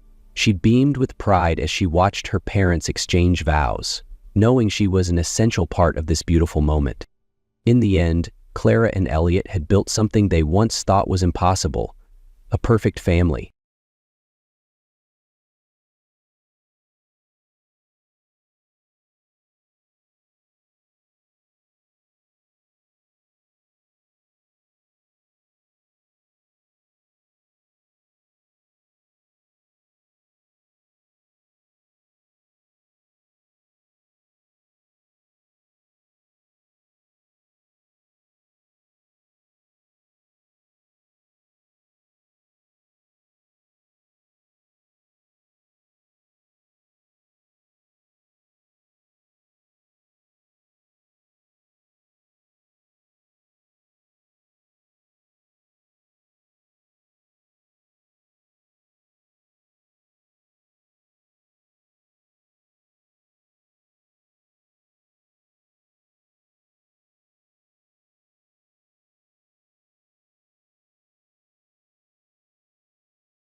Tian Taylor never imagined that her life would get tangled in a fabricated romance. As an ordinary secretary, she was used to long, hectic days working for Alan Harrington, the cold and ruthless CEO of Harrington Enterprises, a man who didn't believe in love. Everything changed when Alan's family started pressuring him into marrying Linda Montgomery, the daughter of an influential family. Linda adored Alan, but he had never once reciprocated her feelings. He refused to let himself be tied down by a marriage he didn't want. One morning at the office, Alan made Tian an offer that left her speechless. Pretend to be his girlfriend for 3 months. At first, she flat out refused. The idea of faking a relationship with her boss sounded utterly ridiculous. But then, Alan named his price, a sum so large it could solve all of her financial troubles and help her family. Tian hesitated. The logical part of her mind screamed at her to refuse. This was reckless, absurd. But then she thought of her family, of the financial burden weighing her down. Could she really afford to walk away from this? With a deep sigh, she finally met Alan's gaze and nodded. After all, it was just a contract, wasn't it? A game, a role she had to play for 3 months. What she didn't know was that this simple arrangement would change her life forever. 3 days later, Tian stood still in front of the grand mirror in a luxurious dressing room of a 5-star hotel, her fingers gripping the soft fabric of her gown. The navy blue evening dress hugged her figure perfectly, exuding elegance, yet making her feel strangely out of place. She had never worn something so lavish before. Her hair was pulled into a graceful updo, with a few delicate curls framing her face, adding to her gentle features. But no matter how much she adjusted her posture, she couldn't shake the unease pooling in her stomach. "It's just a role," Tian reminded herself, taking a deep breath to steady her nerves. A knock on the door pulled her out of her thoughts. She turned, only to find Alan Harrington standing at the doorway. Dressed in a perfectly tailored black suit, he looked every bit as powerful and commanding as always. His sharp gaze swept over her, lingering for a brief moment before flickering with something unspoken. Approval? But just as quickly it vanished. "Not bad," he remarked coolly. Tian folded her arms, raising a brow. "Is that a compliment or just an evaluation?" Alan smirked but didn't respond. Instead, he extended his hand. "Let's go." The evening gala was held at the Harrington estate, a dazzling mansion illuminated by golden chandeliers, filled with business moguls, politicians, and the elite. As soon as Alan and Tian stepped inside, all eyes turned toward them. A wave of hushed whispers spread through the room. "Who is she? Alan never brings a date." The scrutinizing stares felt like a spotlight burning into Tian's skin, but she kept a poised smile. This was just a contract, just a role she had to play for 3 months. Yet, no matter how much she reassured herself, an unsettling feeling gnawed at her. Especially when her eyes landed on a woman standing across the room, staring at them intently. Linda Montgomery, the woman Alan's family wanted him to marry. She was draped in an elegant crimson gown, her golden hair tied back in a sleek ponytail, her face flawless. But what stood out the most was the look in her eyes. Shock, suspicion, and hurt. Alan's grip on Tian's hand suddenly tightened, startling her. When she glanced up at him, she realized his gaze was locked onto Linda. A strange tightness coiled in Tian's chest, something she refused to acknowledge. Why did it feel like she was intruding on something private? Like she was just a temporary replacement in someone else's unfinished love story? The weight of the room's attention pressed on her shoulders, but none of it mattered, not when Alan's gaze lingered on Linda a second too long. A sense of unease curled around her heart. She was just a pawn in this game, wasn't she? Tian lost track of how many circles they had made around the room, how many hands they had shaken, how many polite smiles they had exchanged. But through it all, Linda never took her eyes off them. She was waiting, and Tian knew it was only a matter of time before the confrontation came. As Alan spoke with a business associate, Linda finally approached them, her smile poised and graceful. But her eyes, sharp and unwavering, made Tian feel like she was being examined under a microscope. "Alan, aren't you going to introduce me to your girlfriend?" Linda's voice was sweet, yet there was a quiet challenge beneath her words. Alan didn't hesitate. He tightened his grip on Tian's hand and turned toward Linda. "This is Tian Taylor, my girlfriend." Tian's heart skipped a beat. "My girlfriend." She knew this was coming. They had rehearsed this response, she was prepared. But hearing Alan say it aloud, in front of Linda, in front of an entire audience, made it feel dangerously real. Linda's smile remained, but it no longer held warmth. Really? That's surprising, because you once told me you didn't believe in love. A few heads turned at Linda's remark, but Alan remained unshaken. Things change. Do they? Linda took another step forward, her piercing gaze locked onto Tien's. Then prove it. Tien frowned. What do you mean? Linda tilted her head slightly, her lips curling into something almost predatory. If you truly love each other, you shouldn't have any problem showing it. A kiss, perhaps? The air grew thick with tension. Tien stiffened, instinctively looking at Alan. She expected him to react, maybe refuse, maybe dismiss Linda's challenge, but instead, he calmly set down his glass of wine and turned to her. What do you think, Tien? His voice was deep, steady, so unnervingly composed that it sent a shiver down her spine. She opened her mouth, but before she could even process what was happening, Alan had already pulled her into his arms. Then came the kiss, swift, unexpected, and overwhelming. Tien's breath hitched, her entire body freezing as Alan's lips met hers. The world around them blurred, the murmurs of the crowd fading into a distant hum.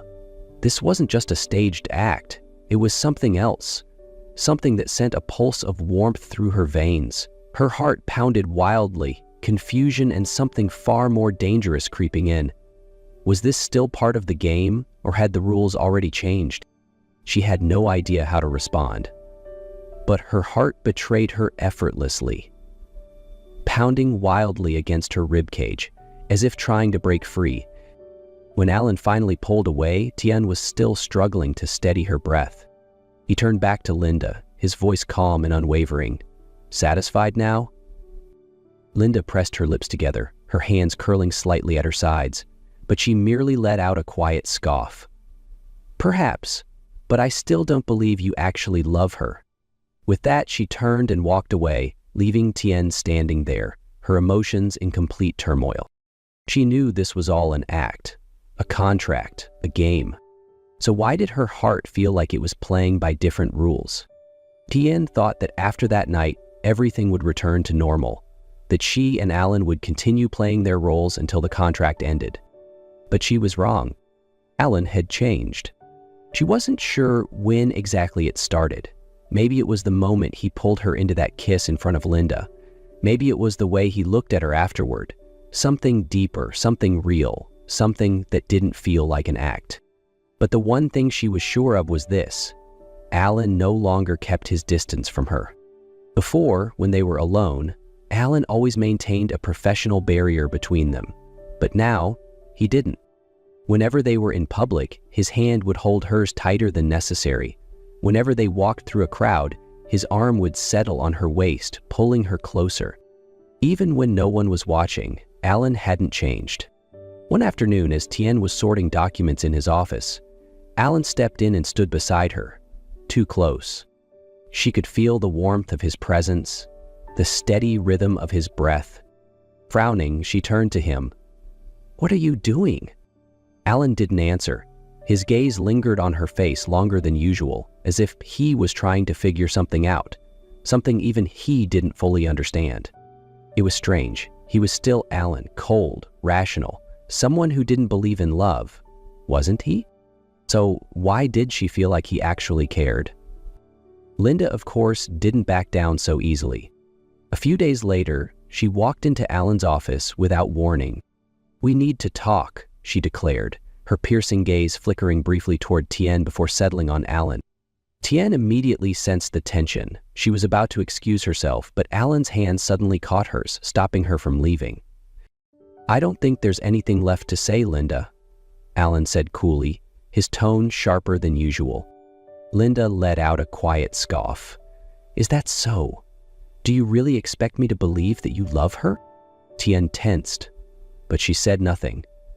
This wasn't her battle to fight. Linda took a step forward, her voice dropping into a taunting whisper. "Alan Harrington has never believed in love. So why now? Why the sudden change? Or," she tilted her head, her eyes gleaming with something dangerously sharp, "is this all just an act?" Tien's heart pounded in her chest, She stole a glance at Alan, waiting for his reaction. But Alan didn't flinch. He didn't waver. Instead, he met Linda's gaze head-on and said, "If this were an act, do you think I'd let you figure it out so easily?" Linda faltered for a split second, and Tien felt her breath catch in her throat. Because that answer wasn't a denial. It wasn't a confirmation either. It was just enough to leave her completely lost in the unknown. And for the first time, she started to wonder, was she still just a part of this act, or had she become something more? Tien couldn't keep doing this. Ever since the confrontation with Linda, things between her and Alan had become unbearably unclear.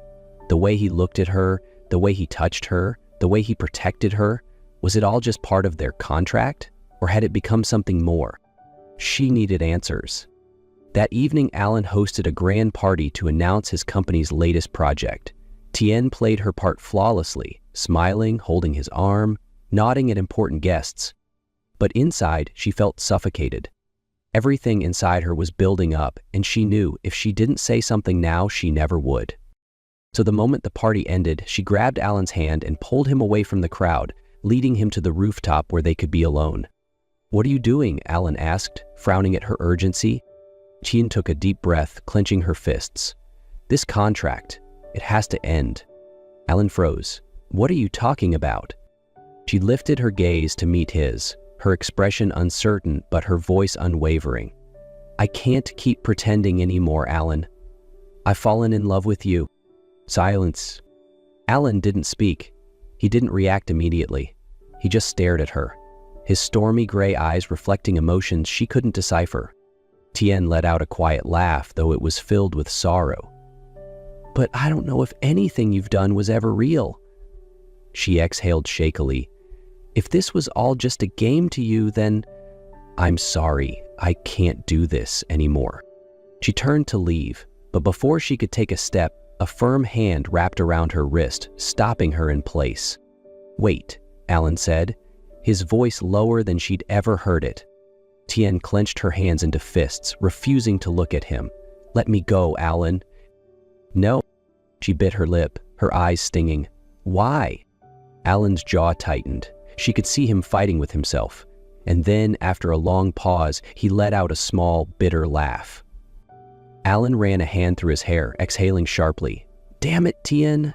He looked away for a moment, as if battling something within himself. When he finally met her gaze again, his voice was quieter, almost vulnerable. "I never thought I would love anyone." His fingers curled into fists. "When I made this proposal, it was just a plan, a contract, a game with an expiration date." He let out a quiet laugh, shaking his head. "But there was one thing I didn't plan for. I didn't plan to fall in love with you." Tien stood frozen. Her heart pounded in her chest, but this time it wasn't from confusion or doubt. It was from the weight of Alan's words shaking her to the core. He had fallen in love with her. She searched his eyes, looking for any trace of deception, but there was none. No more barriers, no more contracts, no more necessary lies to keep up the act. Only truth. Alan slowly lifted his hand, his fingers brushing against her cheek as he murmured, "I love you, Tien, and this time, there's no contract." She didn't know who moved first, but the next moment their lips met. Gone were the staged kisses, gone were the watching eyes. It was just them and the love they had finally admitted. Tien walked down a flower-lined path in the gardens of the Harrington estate, her heart racing as she saw Alan waiting at the end of the aisle. Dressed in a sharp black suit, he was no longer the cold, untouchable CEO he used to be. He was a man who had chosen love over strategy. As she reached him, Alan took her hand firmly in his, leaning in to whisper, "I told you I was never going to let you go." Tien smiled, whispering back, "And I never wanted to leave." As they exchanged their vows, Alan leaned in close, his breath warm against her ear as he murmured, "I love you." And this time there was no contract, no pretense, only real love. A year after their wedding, life for Tien and Alan was still filled with happiness, but in a way neither of them had expected. Tien never thought that the cold, arrogant Alan Harrington could turn into such a thoughtful husband, but he proved her wrong. Every morning, Alan was the first to wake up, but instead of diving straight into work, he would take a few moments to simply watch his wife sleep, sometimes brushing a stray curl from her face. On lazy weekend mornings, he would bring her coffee in bed, occasionally even making breakfast just to see her sleepy smile. Of course, not everything was perfect. Alan was still a strong-willed CEO, and Tien had never been one to back down from an argument. But instead of tense battles like before, their disagreements now ended with a kiss, a sincere apology, or a tight embrace. One breezy afternoon, as Tian watered the plants in their small garden, Alan approached her from behind, wrapping his arms around her waist. "You're going to overwater that," he murmured against her ear, a teasing smirk playing on his lips. Tian rolled her eyes but couldn't hide her smile. Before she could respond, Alan slipped something into her hand. A small, delicate bracelet with their initials engraved inside. "Just because," he said simply, pressing a soft kiss to her temple. "What are you doing?" She laughed, leaning back against him. He lowered his head, murmuring against her ear, "Just felt like holding my wife for a moment." Tian smiled, her heart full. They had come such a long way, from a fabricated contract to a love that was undeniably real, and now she knew she was standing beside the man who would love her for a lifetime.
The last thing Ethan Blake expected that night was for his luxury car to skid off the icy road, leaving him stranded in the middle of a relentless snowstorm. One moment the road was clear, the next it was a blinding sheet of white, turning the highway into a death trap. His GPS had failed, his phone had no signal, and his car refused to start. Cursing under his breath, he pulled his coat tighter around himself. He was supposed to be in a 5-star hotel, preparing for a multi-million-dollar meeting, not stuck in the middle of nowhere, knee-deep in snow. Then, through the blur of falling snow, he spotted a dimly lit sign, Carter's Bakery. The warm glow from its windows cut through the darkness, promising heat and shelter. He had no choice. Bracing against the wind, he trudged through the thick snow and pushed open the door. A small bell jingled above his head, and the scent hit him instantly. Freshly baked bread, cinnamon, and coffee. Warmth enveloped him, chasing away the biting cold. He exhaled sharply. At least, he wouldn't freeze to death tonight. But what he didn't know was that stepping into that bakery would change everything. The door shut behind Ethan, blocking out the biting wind. He stood still for a moment, letting the warmth seep into his frozen limbs as his eyes took in the small bakery. Carter's Bakery wasn't fancy. Just a cozy little shop with wooden tables, a glass display filled with pastries, and a chalkboard menu hanging on the wall. But it had something his world of luxury didn't. Warmth. "Take a seat wherever you'd like," a female voice called from behind the counter. Ethan turned. Behind the counter stood a young woman with wavy brown hair tied up in a loose ponytail, her cheeks flushed pink from the heat of the ovens. She wasn't dressed in designer clothes, nor was she heavily made up. But there was something about her, the way her eyes sparkled with curiosity, the way she carried herself with quiet confidence, that made her impossible to ignore. "I'm not looking for a seat," Ethan said flatly. "Do you know if there's a mechanic nearby?" The woman raised an eyebrow, lips twitching as if suppressing a laugh. "You're not from around here, are you? Closest mechanic is about 20 miles away." She poured a cup of coffee and placed it on the counter. "But I do have coffee. Want some?" Ethan hesitated, then gave a curt nod. He slid onto a stool, brushing snow off his coat, letting the heat from the mug warm his frozen fingers. "So, what brings you out in this mess?" she asked, leaning casually against the counter. "Business." He took a sip. The coffee was strong and unexpectedly good. She tilted her head, amusement flickering in her eyes. "Driving to a meeting in the middle of a snowstorm? Not your smartest decision." Ethan bristled. "I didn't exactly plan for a blizzard." She shrugged, entirely unfazed by his tone. "Well, you're lucky you ended up here. That storm isn't letting up anytime soon. You're better off waiting it out." Ethan exhaled, glancing out the window at the relentless snowfall. "Fantastic," he muttered. The woman smirked, resting her chin on her hand. "You're a real ray of sunshine, aren't you?" Ethan shot her a look, but instead of being intimidated, she just looked amused. "Do you talk to all your customers like this?" he asked dryly. "Only the grumpy ones," she shot back, her smile widening. "I'm Lily, by the way. And you?" He hesitated before responding. "Ethan." "Well, Ethan," Lily said, straightening up. "If you're stuck here, I've got hot soup on the stove and a spare room in the back. Not exactly a 5-star hotel, but it beats freezing in your car." Ethan blinked, caught off guard by the unexpected offer. "I don't need charity," he said stiffly. "It's not charity," she replied lightly. "It's common sense." And with that, she disappeared into the kitchen, leaving Ethan alone with his thoughts. He glanced outside, watching as the snow piled higher. He hated feeling powerless, yet here he was, at the mercy of both the storm and an infuriatingly kind stranger. Ethan sat motionless on the stool, staring at the cup of coffee in front of him. From the kitchen, he could hear the distant clatter of pots and pans, the occasional sound of an oven door opening, and the rich aroma of something freshly baked filling the air. He wasn't used to waiting. In his world, every second was scheduled, every moment accounted for. Here, he had nothing. No emails, no meetings, no control. And it unsettled him. In his world, every minute was accounted for. Meetings to attend, deals to negotiate. But here, stuck in a roadside bakery with no way out, all he could do was wait. A few minutes later, Lily returned, setting down a steaming bowl of soup in front of him without a word. "Eat," she said simply. Ethan glanced at the soup, then back up at her. "I didn't order this." "You didn't have to." She crossed her arms, raising an eyebrow. "You need to eat unless you want to pass out on my floor." He hesitated before finally picking up the spoon. The moment he took a sip, his stomach tightened in response, reminding him that he hadn't eaten since morning. The soup was rich, warm, and perfectly seasoned. "Not bad," he muttered. Lily smirked. "That's the best compliment I'll get out of you, isn't it?" Ethan shook his head, focusing on his meal. For the first time that day, he felt something close to comfort. Outside, the snow continued to fall relentlessly. A few locals drifted in, stomping the snow off their boots, chatting with Lily like they had known her forever. Ethan watched as she moved around the bakery, refilling cups, laughing at familiar jokes, knowing exactly how each customer liked their coffee. She was different from the people in his world. She wasn't trying to impress anyone, wasn't calculating her next move, she was just herself. As night fell, the bakery emptied, and Lily pulled off her apron, stretching her arms. "The spare room is still open. Do you want to stay?" Ethan stared at her for a long moment, pride warring with practicality. Then, glancing at the window and the snow piling higher outside, he sighed in defeat. "Fine," he muttered, "but just for one night." Lily only smiled, handing him a neatly folded pile of blankets. "Make yourself at home." She led him to a small back room, simple, with a single bed and an old heater humming in the corner, but it was better than freezing in his car. Before she left, she paused at the doorway. "Get some rest, Ethan. Tomorrow's a new day." Ethan watched as she disappeared down the hall, then lay back on the bed. For the first time in a long time, he felt something unfamiliar: peace. The next morning, Ethan woke to the rich aroma of coffee and something sweet baking in the oven. It took him a moment to remember where he was. Not in his luxury apartment, but in a small roadside bakery where he had been stranded by the storm. Stretching, he pulled on his coat and stepped out into the main shop. The warmth from the ovens wrapped around him like a blanket, shielding him from the freezing air outside. Behind the counter, Lily was pouring coffee into a large mug. When she noticed him, she smirked. "Morning, Mr. Sunshine. I was starting to think you'd sleep all day." Ethan slid onto the same stool as yesterday, rubbing his face tiredly. "Is this how you greet all your guests?" "This place doesn't offer wake-up calls," she said, setting a plate of pastries and a steaming cup of coffee in front of him. "But it does come with breakfast." Ethan eyed the food, then looked up at her. "Another unsolicited meal?" Lily shrugged. "You're still stuck here. You'll need energy to survive another long day of doing absolutely nothing." To his surprise, Ethan chuckled. A rare, quiet laugh that even he hadn't expected. He picked up one of the pastries and took a bite. It was soft, warm, and filled with a hint of cinnamon. "Not bad." Lily smirked. "I'll take that as high praise." Outside, the storm still hadn't let up.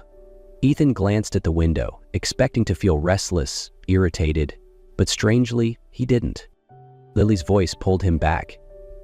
"If you're bored, you could always help me out." Ethan raised an eyebrow. "You want a businessman to work in a bakery?" "Well," she said, crossing her arms, "you don't have anything else to do. Who knows, maybe you'll discover a hidden talent." Ethan was about to refuse, but then he caught the challenge in her eyes, the slight smirk on her lips, and for some reason, one he didn't quite understand, he wanted to prove her wrong. "Fine," he said, standing. "But I'm not promising anything." Lily grinned. "Trust me, my expectations aren't that high." And just like that, Ethan Blake, who had spent his life in corporate offices and high-stakes negotiations, found himself rolling up his sleeves in a small roadside bakery. Whether this was the craziest or most interesting decision he'd ever made, he wasn't sure. Ethan couldn't remember the last time he had done real hands-on work. His hands were used to holding pens and signing contracts, not kneading dough or wiping down counters. Yet somehow, Lily had roped him into the daily rhythm of the bakery. At first, it was a disaster. He spilled flour everywhere, cut bread into ridiculously uneven slices, and nearly knocked over a tray of freshly baked cookies. "You're really not meant for kitchen work, huh?" Lily teased, hands on her hips. "Shocking, isn't it?" Ethan muttered, brushing flour off his coat. "Absolutely," she smirked. "I've never seen anyone this hopeless." He opened his mouth to fire back a sarcastic reply, but then he realized he was smiling. Really smiling. Gradually, he started to get the hang of things. Lily showed him how to knead dough properly, how to check when the pastries were done, and even how to make coffee the way her regulars liked it. They talked as they worked, their conversations shifting from casual banter to something deeper. "Have you ever thought about leaving the city?" Lily asked one evening as they wiped down the counters. Ethan paused, glancing out the window. "Not really. Everything I've built is there. And are you happy with it?" He didn't answer right away. He had never stopped to think about it before. But here, in this tiny bakery, with a woman who had an easy smile and eyes full of warmth, he found himself wondering, maybe happiness wasn't always about the things he had been chasing. Ethan sat at the counter, absently turning his coffee cup in his hands, his eyes fixed on the window. The snow was still falling, but not as heavily as before. Beside him, Lily stood in quiet observation, her gaze following his. "Looks like the roads will be clear by morning," she said softly. Ethan's grip on his cup tightened slightly. This was what he had been waiting for. His way back to his life, his meetings, his million-dollar deals. So, why did it feel like something was missing? He hesitated before speaking, his own voice catching him off guard. "What if I don't want to leave?" Lily's head snapped toward him, her eyes widening. "What?" Ethan blinked, as if surprised by his own words. "I mean, if the roads are still bad, maybe I should stay another day, just to be safe." Lily folded her arms, studying him with suspicion. "Ethan, you're not exactly the type to stick around a place like this." He met her gaze, his voice more certain now. "I'm not in a hurry." For the first time, Lily didn't seem to know what to say. Lily blinked. studying Ethan as if trying to determine if he was serious. "You're sure?" she asked slowly. Ethan nodded. "If I'm still here, I might as well make myself useful." Lily let out a short laugh. "Are you actually offering to work in my bakery?" "I am, but I'm not promising I'll be any better than I was yesterday." She shook her head, but something in her expression softened. "If you're staying, you're helping me unload the supply truck this afternoon." Ethan raised an eyebrow. "You really know how to take advantage of free labor, don't you?" "Absolutely," Lily said, smirking. That afternoon, the supply truck arrived, and for the first time in his life, Ethan Blake, who was used to giving orders rather than taking them, found himself hauling crates in the freezing cold. His fingers ached, his breath fogged in the air, but instead of frustration, he felt something oddly satisfying. Lily worked beside him, her cheeks pink from the cold. When they stacked the last crate, she turned to him with an approving smile. "You're not half bad at this," she teased. Ethan chuckled. For the first time, he felt no regret about staying. In the days that followed, Ethan became part of the bakery's daily routine. He helped Lily with small tasks, brewing coffee, wiping down counters, even attempting to knead dough. He was still terrible at it, but for the first time, he didn't mind. One evening, after the bakery had closed, Ethan and Lily sat in the kitchen, sharing a bottle of wine she had pulled from a cabinet. "You seem to like it here more than I expected," Lily teased. Ethan was quiet for a moment before he looked at her seriously. "There's something I need to tell you." Lily raised an eyebrow. "What is it?" "I'm not just some stranded traveler," he admitted. "I'm Ethan Blake, CEO of a major corporation. My life is very different from this." Lily studied him for a moment, then smiled. "I know." Ethan blinked. "You do?" She nodded. "Your car, the way you talk, the way you look at the world. I figured it out." "Then why didn't you say anything?" She shrugged. "Because I don't care who you are. I care about the person you've been while you're here." Something tightened in Ethan's chest. For the first time, someone saw him, not for his wealth or success, but for who he truly was. He set his glass down, meeting her gaze. "What if I said I wanted to stay?" Lily smiled. "Then I'd tell you to wash your hands before kneading the dough." Ethan laughed, pulling Lily closer. For the first time in years, he wasn't thinking about the next deal, the next flight, the next deadline. He was here. And for once, that was enough. Ethan traced the rim of his glass, lost in thought. Success had always been a destination, a prize waiting at the end of a ruthless chase. But here, surrounded by the scent of cinnamon and the quiet hum of the bakery, he wondered, had he been running in the wrong direction all along? Lily tilted her head, watching him carefully. "People like you don't just stay," she said quietly. "You get restless. You leave."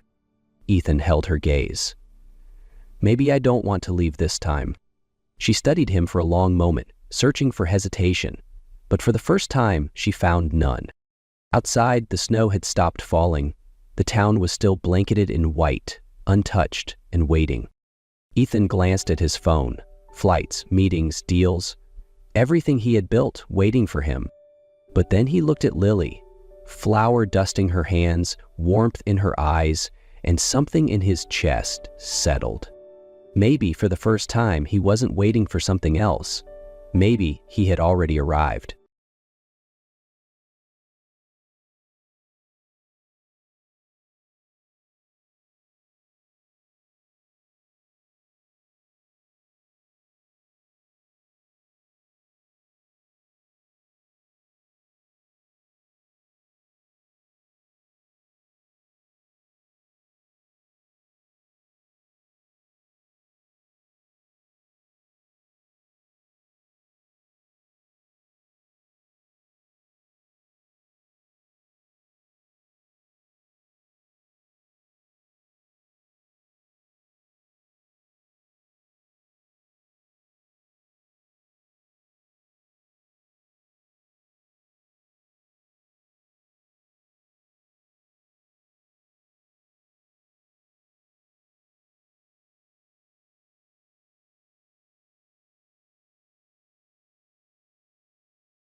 Against the glittering skyline of New York City stood the towering headquarters of Reed Tech, a monument to innovation and success. At its helm was Alexander Reed, a man of precision, control, and undeniable brilliance. At just 34, Alexander had turned a struggling startup into one of the most influential tech companies in the world. But now, seated behind his sleek mahogany desk in his top-floor office, Alexander was faced with a challenge that even his sharpest algorithms couldn't solve. The ultimatum had been clear: marry within 6 months or risk losing the CEO position he had built his life around. The board had justified it as a way to stabilize the company's image and align with their conservative investors. But to Alexander, it felt like corporate coercion. Enter Emma Carter, a 27-year-old financial consultant with a reputation for transforming struggling businesses into thriving successes. Ambitious, intelligent, and fiercely independent, Emma had spent years building her consultancy from the ground up. She had no interest in distractions or relationships, until a very unconventional proposal landed in her lap. Alexander and Emma's worlds collided in a calculated arrangement, a marriage of convenience. It was supposed to be simple: no emotions, no complications, just a contract. But as their lives intertwined and cracks formed in their carefully constructed walls, neither of them could predict the impact of what had started as a business deal. Would logic and control be enough to keep their hearts in check? Or would the terms of their contract become irrelevant in the face of something neither of them had planned for? Alexander Reed, a CEO known for his unshakable calm and calculated demeanor, rarely let anything disrupt his work. But the ultimatum from the board of directors had placed him in an unexpected situation. 6 months to marry. A command he couldn't evade. After weighing his options, Alexander made a decision. This would be a marriage of convenience. No emotions, no messy entanglements, just a calculated arrangement for mutual benefit. His team scoured for suitable candidates, and among them, Emma Carter's profile stood out above the rest. Emma, a brilliant financial consultant, had built her boutique consultancy firm from scratch. At 27, she was one of the youngest to earn respect in her field, but her journey to success had been anything but easy. Emma knew her worth and wasn't afraid to protect it. So when Alexander's proposal, ambitious and unconventional, landed on her desk, she couldn't ignore the opportunity. Their first meeting took place at an exclusive restaurant in Midtown. Alexander, impeccably dressed in a tailored suit, sat across from Emma, whose sharp professionalism was matched by her elegant attire. "Miss Carter," he began, his tone measured and precise, "I'm here to propose an arrangement, a 2-year marriage contract. No emotions, strictly for mutual benefit." Emma didn't flinch, meeting his gaze steadily. "And the terms?" Alexander outlined them in detail. Access to Reed Tech's vast network, financial independence, and full support for Emma's business ventures. In return, she would play the role of his perfect wife at corporate events and maintain the appearance of being part of his life publicly. After a long pause, Emma offered a faint smile. "I have my own conditions." They negotiated like 2 seasoned business professionals, emotions kept at bay. At last, they reached an agreement. Emma agreed, not for love, not for romance, but for the immense opportunity this arrangement presented for her career. A contract was signed, but neither of them realized that this was only the beginning of complications they couldn't foresee. It all started out fairly straightforward. Alexander and Emma followed the terms of their contract to the letter, keeping their personal lives separate and appearing together only when necessary for corporate events. Product launches, fundraising galas, and board meetings went off without a hitch. Emma quickly adapted to her role as Alexander's wife in the public eye, earning admiration for her confidence and sharp wit. Alexander, meanwhile, couldn't help but notice how Emma always stood her ground, never allowing herself to be overshadowed. But small moments began to chip away at the emotional walls they had built. At one company dinner, Alexander caught Emma smiling, a genuine, unguarded smile, while speaking with a major partner. That smile, fleeting as it was, left an inexplicable impression on him, making him realize he was noticing her in ways he never intended. He found himself wondering about her thoughts, her laughter, and even her quiet moments when she wasn't trying to impress anyone. Emma was no exception. During a joint press interview, Alexander defended her skills and talent against thinly veiled questions about her credibility. The warmth that rose in her chest was undeniable, though she tried to ignore it. The turning point came during a dance lesson. Preparing for an upcoming gala, they needed to perfect their first dance. In Alexander's sleek penthouse, furniture had been cleared to make room. Emma stood across from him, her shoulders tense as Alexander gently placed a hand on her waist. "Relax, Emma," Alexander said, his tone softer than she'd ever heard it. She swallowed hard, her pulse racing at the gentle weight of his hand on her waist. The air between them felt heavy, charged with something she didn't want to name. "I'm not used to this," she admitted, avoiding his gaze. "It's just a dance lesson," he replied, though his gray eyes locked onto hers as if searching for something deeper. But Emma's body didn't listen to reason. His hand on her waist made her nerves buzz, and the way his gaze lingered felt like it could see right through her. They continued the lesson, but each subtle touch and every glance that lingered too long created an atmosphere neither dared to name. From that point on, things only grew more complicated. Emma found herself thinking about Alexander more often, not because of the contract, but because of the moments of raw honesty they shared. As for Alexander, a man who prided himself on his control, he felt his composure slipping every time she entered the room. Though both tried to maintain their emotional distance, the cracks in their walls became more pronounced with every passing day. The emotional walls between Alexander and Emma were crumbling, but before either could address what was happening, an unexpected crisis struck. The news hit like a bomb. Emma Carter, Alexander Reed's contract wife, accused of corporate espionage. Major media outlets exploded with damning headlines, and social media buzzed with speculation. Emma stood frozen in her office, staring at the articles. They accused her of using her relationship with Alexander to carry out illegal actions targeting the company's largest competitor, Orion Tech. The allegations were based on leaked information, twisted and manipulated to paint her as the villain. Alexander entered the room, his face dark with fury. "Emma, have you seen this?" "Of course I have," she replied, her voice icy to mask the tremor in her hands. "Do you believe it?" "I know you didn't do this." His voice was low and firm as he stepped closer. "But the problem is, the board and the public don't care about the truth. They care about optics." "Joel, what now?" Emma asked, her anger bubbling to the surface. "Do you want me to sign divorce papers to protect the company?" Alexander's silence was deafening, and it made her chest tighten. "I just want to protect you," he finally said. "If this continues, your reputation, your career, everything you've worked so hard for will be destroyed." But Emma wasn't backing down. "I've worked too hard to let a fabricated scandal take me down," she said, her eyes blazing with determination. That night, Emma pored over the documents and data she'd gathered from her recent projects. A startling discovery emerged. The leaks had come from an internal source, and no one else but Veronica Reed, Alexander's mother, was behind it all. Emma confronted Alexander immediately.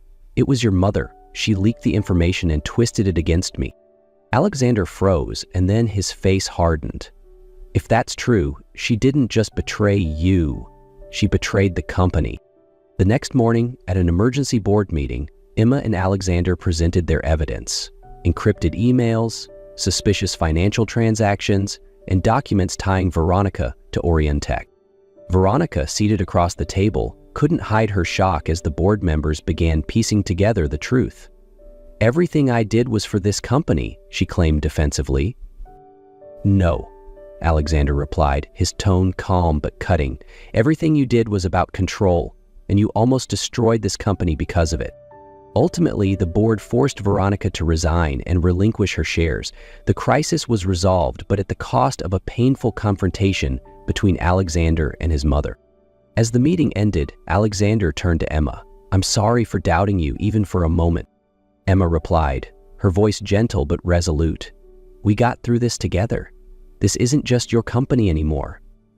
It's ours." They left the boardroom hand in hand, ready to face whatever came next. The crisis had passed, but its echoes lingered in the minds of both Alexander and Emma. Veronica had left the company, but the cost was a painful fracture in the Reed family. After the final board meeting, Alexander and Emma returned to the penthouse. They sat quietly on the sofa, gazing out at the glittering lights of New York City through the floor-to-ceiling windows.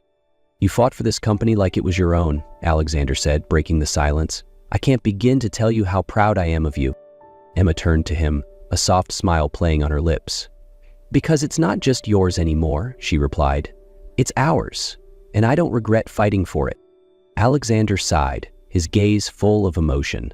"I've spent my entire life trying to control everything, and then you came into my life and turned it all upside down." Emma let out a quiet laugh. "Didn't we have a contract for that?" Alexander stood, walking to his desk where he retrieved a familiar folder. Their marriage contract. He looked at Emma, his expression serious, then tore it into small pieces. "We don't need this anymore," he said. "That contract was just the beginning. What's keeping us together isn't on paper. It's what we've built together." Emma walked over to him, placing her hand over his. "So, what do we do next?" "We start over," Alexander replied. "No contract, no conditions, just us." In that moment, Emma felt like she was stepping into a new chapter. All the pressure, all the expectations, and all the conflicts seemed to fade away. They both looked ahead, no longer strangers in a business deal, but two people truly in love, ready to build a future together. As the city lights continued to sparkle outside, Alexander pulled Emma into his arms and whispered, "We've been through it all. From here on out, it's all about love." Emma smiled in return, "And for the first time in my life, I'm not afraid to love anymore." After the tension and turmoil of recent weeks, Alexander decided they needed time away from work. Without telling Emma, he planned a surprise trip to a secluded island paradise. One crisp morning, Alexander's car arrived to pick Emma up from her office. "Where are we going?" she asked, her eyes widening with curiosity as she saw him waiting with a mysterious smile. "Just a little surprise," Alexander replied, his eyes glinting with mischief. They arrived at a stunning beachfront resort, where gentle waves lapped at the pristine white sand. Alexander had planned everything, a private villa, candlelit dinners, and breathtaking views. But this was only the beginning. That evening, as the sun dipped below the horizon, Alexander led Emma to a quiet stretch of beach. Fairy lights twinkled along the shore, and fresh flowers were scattered across the sand, creating an almost magical atmosphere. "Alexander?" Emma said, her voice trembling slightly. "What is this? Why do I feel like you're hiding something from me?" Alexander took her hand and guided her to a small table set with a bottle of wine and light snacks. They sat under the starlit sky, talking and laughing, their guards completely down. As the moment felt just right, Alexander stood, moved in front of Emma, and dropped to one knee. "Emma Carter," he began, his voice steady and full of emotion. "From the moment you walked into my life, you turned everything upside down. I thought I only needed a contract, a simple arrangement, but you made me realize that love is real, even for someone like me." Emma's breath hitched, tears welling in her eyes. "I don't want to just be your partner in an agreement. I want to be your partner in life," Alexander continued. "Emma, will you marry me, not because of a contract, but because of love?" Emma broke into tears, nodding fervently. "Yes, Alexander. Yes, I will." They embraced as the fairy lights danced around them and the waves whispered softly against the shore. In that moment, the world faded away, leaving only the two of them. 1 month later, Alexander and Emma held a wedding filled with vibrant flowers at a beautiful garden by the sea. Everything was perfect. The radiant blooms, the gentle music, and the heartfelt blessings from their friends and family. As they exchanged their vows in front of everyone, there was no longer a contract binding them, only true love. Alexander and Emma's life after marriage was no longer filled with tense negotiations or strategic planning, but instead a peace neither of them had known before. Following their flower girl wedding by the sea, they moved into their new home, a cozy villa in the suburbs, where sunlight poured through every window. Emma continued her work in financial consulting, while Alexander led ReadTech with the unwavering support of his wife. Their lives became even more complete when Emma shared the news that she was pregnant. Alexander, a man who once prided himself on controlling everything, suddenly found himself at a loss for words, overwhelmed by joy. He dove headfirst into learning how to be a father, from assembling a crib to researching the best diapers. When their daughter was born, they named her Lily, a name symbolizing purity and new beginnings. Watching Lily rest in Alexander's arms, Emma couldn't stop smiling. The once cold and composed Alexander was now a gentle, doting father who didn't hesitate to wake up in the middle of the night to rock Lily back to sleep or change her diapers. 2 years later, in their laughter-filled home, Emma sat on the couch watching Alexander play on the floor with Lily. The bright-eyed toddler giggled as Alexander pretended to be a playful monster, chasing her around. "You know," Emma teased, her voice laced with humor, "all of this started with a contract." Alexander chuckled, lifting Lily into his arms and sitting her on his lap. "Yes, but it's the best contract I've ever signed." Emma laughed heartily. "A contract so great that it turned into a family." Alexander turned to Emma, his gaze filled with love. "It wasn't the contract or the terms. You and Lily are everything I need. And I never thought my life could be this happy." Emma stood and joined them on the floor, wrapping her arms around Alexander and Lily. The three of them embraced in a warm hug, Lily's giggles blending seamlessly with her parents' joy. Outside the window, the golden glow of the setting sun bathed their home in warmth, as if nature itself celebrated their happiness. Alexander and Emma's story, which began as a cold, calculated contract, had blossomed into a family overflowing with love. It was proof that true love doesn't need conditions. It only needs sincerity and shared moments to grow. Claire Donovan gazed at the clock on the hospital wall, swaying softly as she held her newborn son close. 3 a.m. Feedings had transformed into her routine, the serene corridors of the pediatric ward her familiar sanctuary. Her scrubs from the previous shift were crammed into her bag, swapped out for the cozy sweater and jeans she had hastily put on when Leo's monitors began to beep. It was merely a false alarm, the night nurse had reassured her, yet Claire found herself unable to step away. She gently explored Leo's flawless features with her fingertip, the delicate shape of his nose and the soft curve of his cheeks, so fragile, so cherished, and entirely hers. Well, not completely hers, but the other half of Leo's DNA hadn't deserved the right to claim him. "Everything will be all right, my dear," she murmured, gently kissing his forehead. "Mom's got this under control." In reality, she was still navigating the complexities of life. Balancing night shifts as a pediatric nurse, Leo's medical appointments, and the ongoing concern about his heart condition left her in a state of constant fatigue. The apartment she had quickly secured after parting with their shared home felt tight, yet its proximity to the hospital served her well for both her job and Leo's regular checkups. Her phone vibrated with a message from Dr. Lucas Bennett, indicating a meeting with the cardiac team at 9. "I'll bring the coffee." Lucas had been her steadfast support these past months, a colleague, a friend, and a dedicated champion for Leo's care. His kindness eased the sting of Leo's father's absence just a bit. 3 floors above, Nathan Sterling exited his Tesla, casually passing the keys to the valet without a second look. His meticulously crafted charcoal suit and assured gait signaled that he was a person for whom opportunities effortlessly presented themselves. As the head of Sterling Investments, his most recent acquisition, this very hospital, was merely another addition to his expanding collection of assets. His assistant's voice echoed in his earpiece, reminding him that the board was waiting in conference room A. "Let's extend it by 15 minutes, Nathan said, glancing at his Rolex. "I would like to start with a tour of the neonatal wing. Today we are delving into the topic of renovations." His phone vibrated incessantly. Correspondence from Tokyo, phone calls from New York, communications from his executive team. Nathan flourished in this constant whirlwind, energized by the rush of negotiations and choices. This was the path he had selected, the path that had taken away his marriage. He brushed off another call from his assistant as he stepped into the hospital lobby, his mind racing with calculations about the potential returns from the expansion of the medical facility. The figures were remarkable, marking yet another victory for Sterling Investments. Nathan ascended in the elevator to the pediatric floor, exchanging nods with doctors who acknowledged him as the new proprietor. He hardly acknowledged their anxious grins. People often felt a sense of unease in his presence. Authority wielded such influence.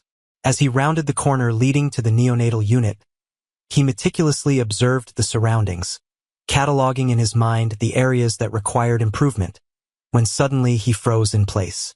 There, beyond the glass windows of the nursery, sat Claire. Her Claire. No, it no longer belongs to him. It had been 3 years since he opted for a business trip instead of celebrating their anniversary dinner. Not since she had finally ceased hoping he would make their marriage a priority. Not since she had gathered her belongings while he was finalizing another agreement in Singapore. Yet, it wasn't merely the sight of Claire that caused his heart to race within his chest. It was the essence of her embrace. A tiny infant, cradled gently in the bend of her arm, with delicate tubes linked to the monitors positioned next to the rocking chair. Nathan felt a parched sensation in his throat, his thoughts whirling with a flurry of intricate calculations. The divorce was finalized just over 9 months ago. The infant appeared fresh from the womb. Is it feasible? Before he could fully grasp this notion, Claire glanced up, her gaze connecting with his through the glass. The surprise on her face swiftly transformed into an inscrutable expression, neither anger nor fear, but rather a protective shield solidifying around her. She averted her gaze, positioning herself to protect the infant from his sight. Nathan remained motionless, the hospital corridor abruptly swirling around him. After years of wielding power over billion-dollar enterprises, the man found himself in an unprecedented state of helplessness. Is that possibly my child? The thought reverberated in his mind as he observed Claire lean in to murmur something to the baby, her lips gently grazing its forehead, a gesture so delicate it stirred an unexpected ache in his chest. Remorse. Nathan remained frozen in place, the business meeting slipping from his mind. Through the glass, Claire kept rocking the baby, intentionally steering clear of his gaze. His heart raced in his chest as he opened the door to the nursery. Claire, he uttered, his voice surprisingly rough. She glanced upward, her demeanor cautious. Nathan, what a surprise to find you here. The hospital represents my latest venture. The words echoed emptily, even to him. I had no idea you were part of this place. I made the transfer 6 months ago. Her hands instinctively gripped the baby, who shifted a little. Nathan moved in, his gaze locked on the tiny package before him. Is that Leo? She interrupted him. He goes by the name Leo. The inquiry lingered on Nathan's lips, yet just as he was about to voice it, the door swung open behind him. Dr. Lucas Bennett entered the room, coffee cups in hand, pausing abruptly as he caught sight of Nathan. Mr. Sterling, Lucas remarked, his tone formal yet distant. I wasn't informed of your visit to this wing today. Is Dr. Bennett available? Nathan nodded with a certain rigidity, observing as the doctor positioned himself next to Claire, placing a coffee cup on the table beside her. The gesture conveyed so much safeguarding, known close. A heavy stillness enveloped the room, interrupted solely by the rhythmic beeping of Leo's monitors. Nathan experienced a profound sense of being an unwelcome observer in a moment that was not meant for his eyes. Claire, may I have a moment of your time? Nathan finally posed the question. In a discreet manner, she shared a glance with Lucas, whose expression darkened. I'm not going to leave Leo at this moment, she stated. It holds significance. This is it, she said, nodding toward the baby. Nathan stifled his irritation. Does he belong to me? Claire flinched at the directness of his question. Her gaze deepened, and when she uttered a word, her tone was as frigid as winter's breath. You forfeited the privilege to inquire about that ages ago, Nathan. Lucas advanced with purpose. Mr. Sterling, I believe it would be best for you to take your leave. Stay out of this, Nathan snapped, his composure beginning to unravel. This matter is private, shared only between my wife and me. Ex-wife, Claire corrected with a sharp tone, and Dr. Bennett is Leo's physician. He is fully entitled to be here. Nathan raked his fingers through his hair, battling to maintain control over his swirling emotions. Claire, I implore you, just respond to me. She rose gracefully, gently settling Leo into his bassinet. I have no words for you. Your decision 3 years ago clearly indicated that your business took precedence over our marriage. That seems unjust. Unjust? Her laughter carried a sharp edge. Are you aware of what's unjust, Nathan? Spending countless nights in anticipation for a partner who never returned. Envisioning a future alongside someone who remains fixated on the immediate transaction. That seems unjust. Nathan experienced a pang of guilt, yet he brushed it off. If that child belongs to me, I deserve to be informed. Entitlements? Claire's voice lifted a notch before she quickly composed herself, stealing a glance at Leo. In a softer voice, she carried on. You speak of rights while turning your back on every obligation that didn't align with your cherished enterprise. I was unaware. She interrupted him, clearly indicating that he didn't want to hear it. And now, all of a sudden, you find yourself intrigued. What is the reason? Because it could disrupt your ideal existence. Lucas brushed his fingers softly against her arm. Claire, your blood pressure is due for a check. Do you recall our previous conversation? She inhaled deeply, her demeanor shifting to one of tranquility. It's time for you to leave, Nathan. I have no words for you. Nathan glanced from Claire to Lucas, and then to the peacefully sleeping baby. A force within him stood resolute, unwilling to yield. I will have my legal team reach out to you. Certainly, Claire remarked with a hint of exhaustion, as that's your go-to method for resolving everything, isn't it? Involving legal professionals and financial resources. The allegations pierced through him, yet Nathan held his ground with unwavering poise. This is far from finished, Claire. He exited the nursery, retrieving his phone as he strolled along. As he approached his car, he had already reached out to his lawyer and a private investigator. If Claire refused to provide him with answers, he would seek them out on his own. That evening, Nathan positioned himself beside the expansive windows of his penthouse, a glass of scotch cradled in his hand. The city lights below often brought him a sense of tranquility, serving as a reminder of all he had accomplished. This evening, they appeared far away, devoid of significance. He gazed at his image in the glass, triumphant, commanding, solitary. For years, he had persuaded himself that this was his desire, that Claire was the one who had abandoned their relationship, not him. Yet the vision of her cradling that baby, Leo, lingered in his thoughts.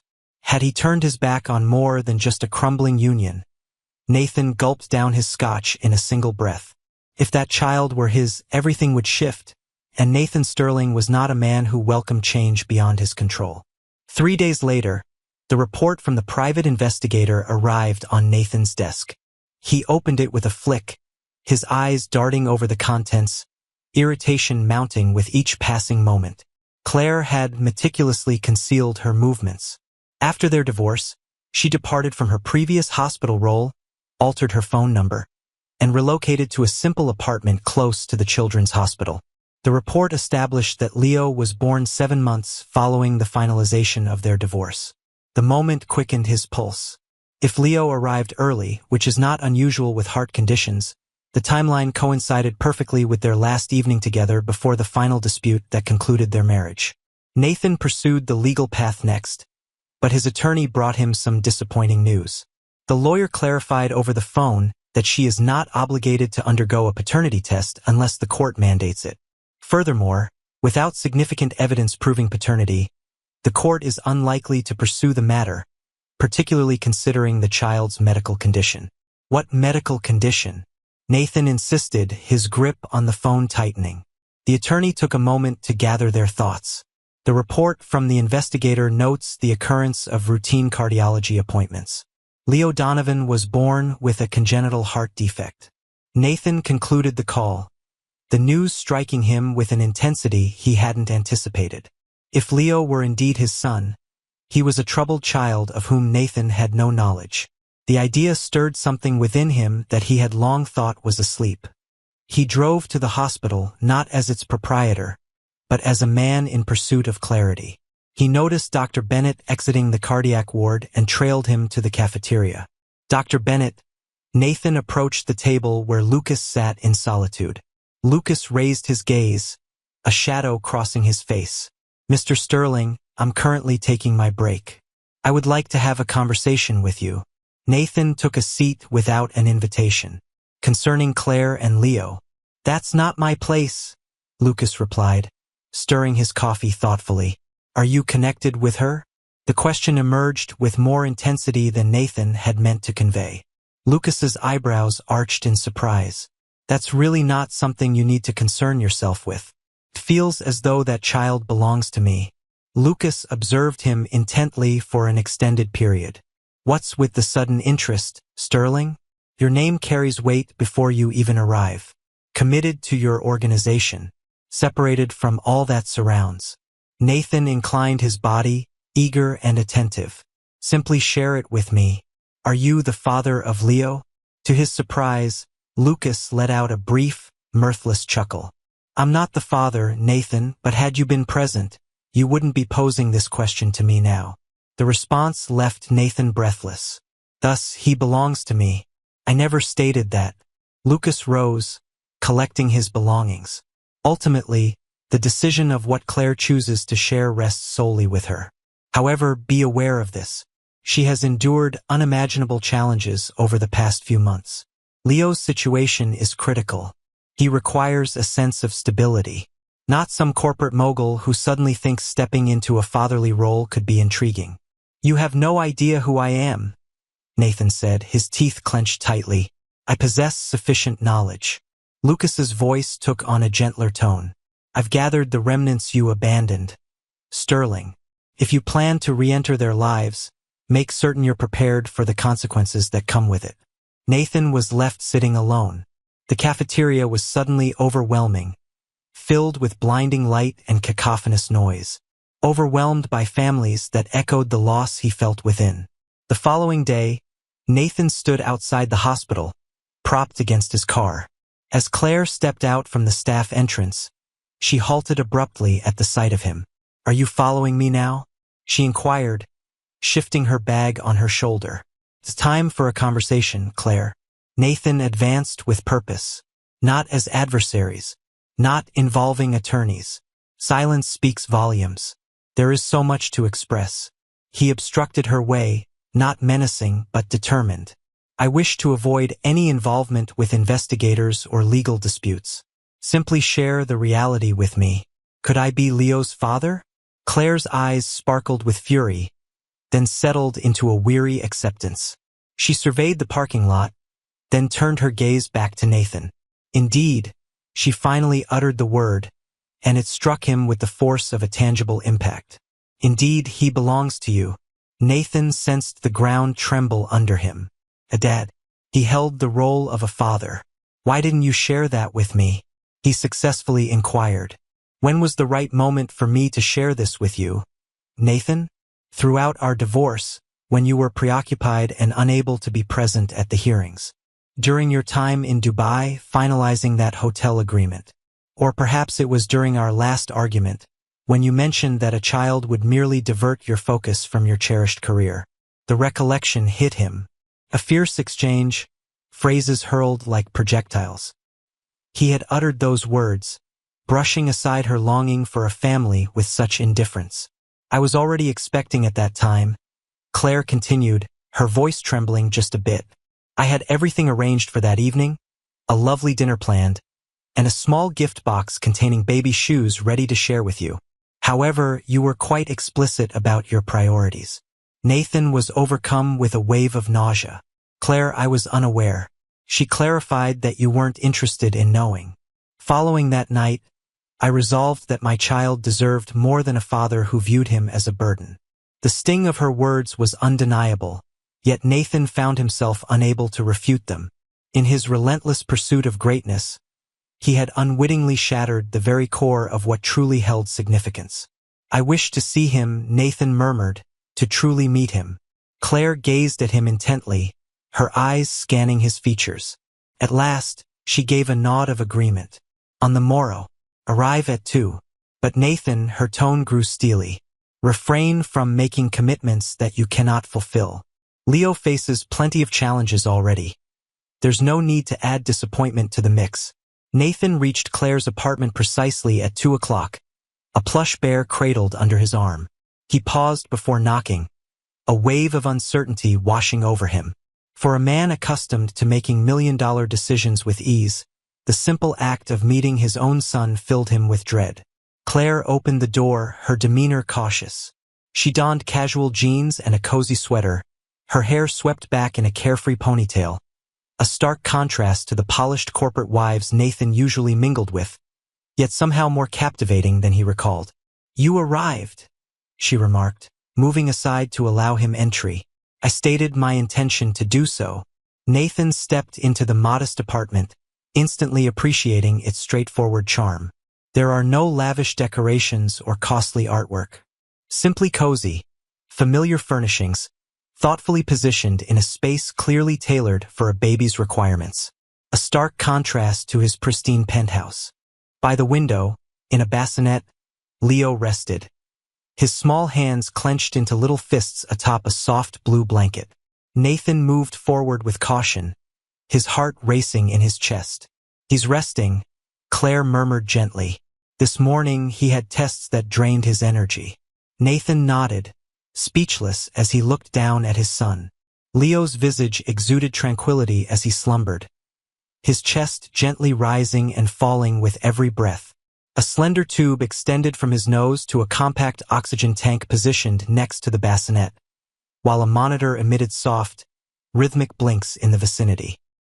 "He's perfect," Nathan whispered, gently placing the bear on the ground.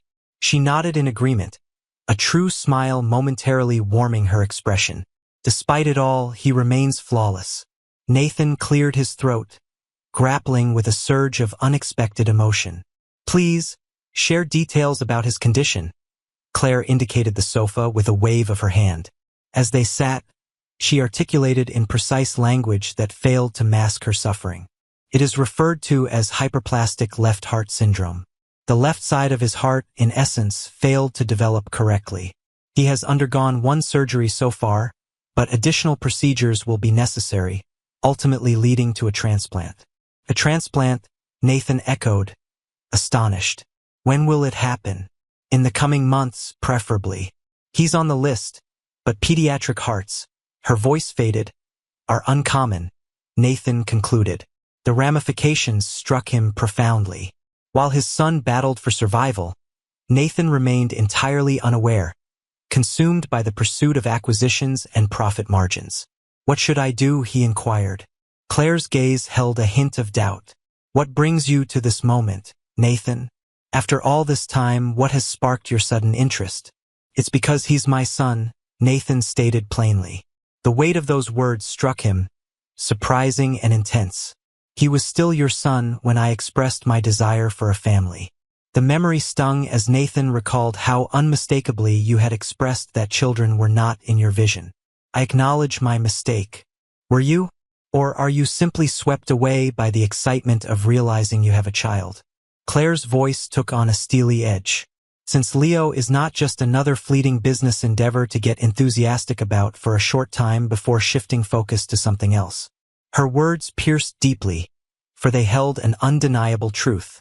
Nathan perpetually pursued the next milestone, the next success, never satisfied with what he had already attained, including his marriage.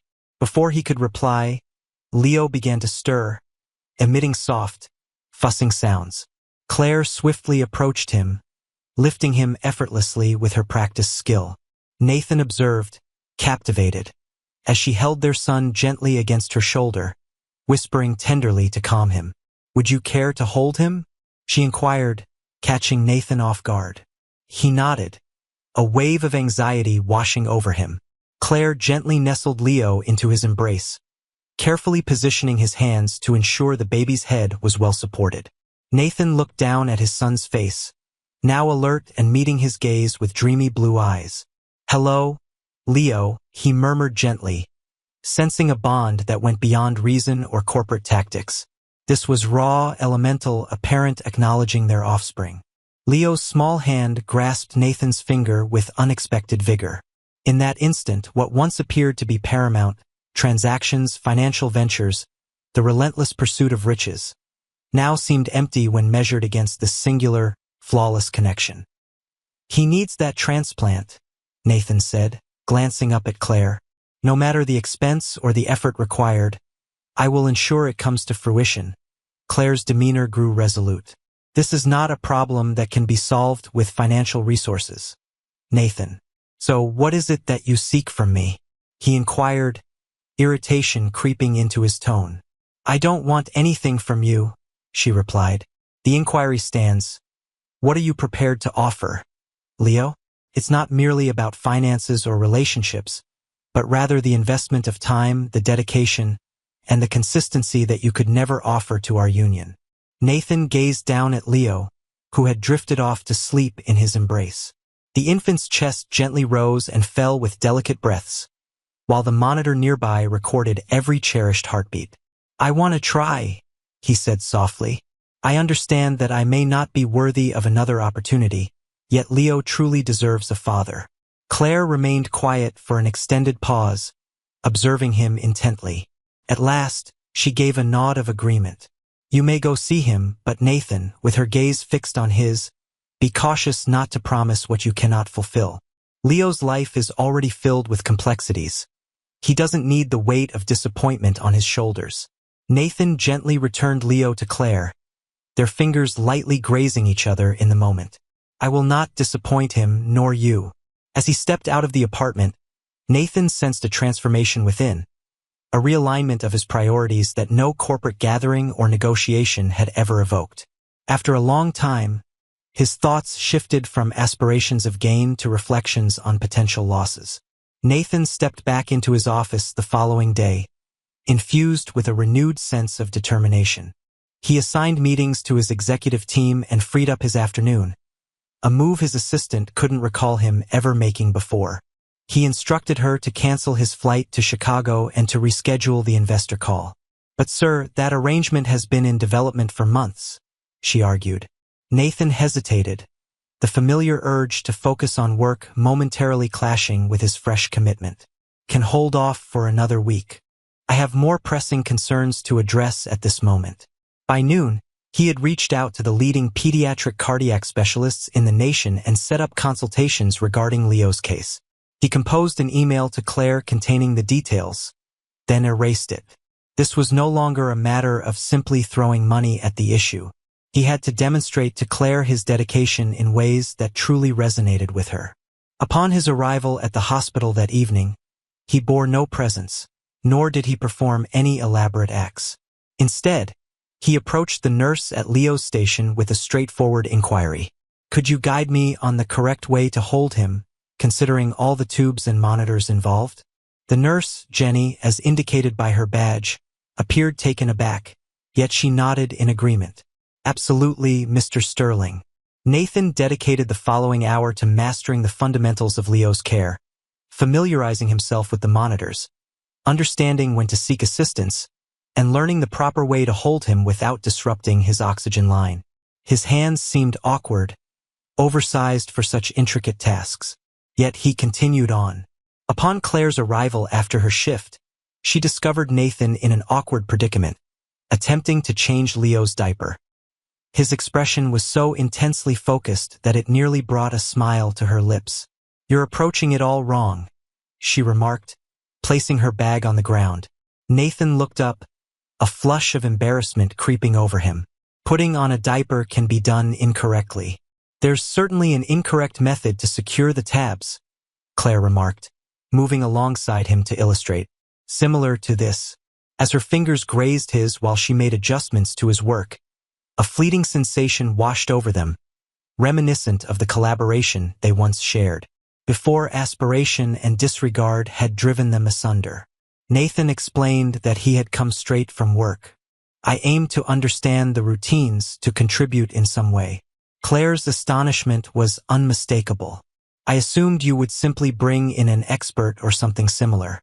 He acknowledged that he reached out to a few experts, the finest cardiac surgeons in the nation.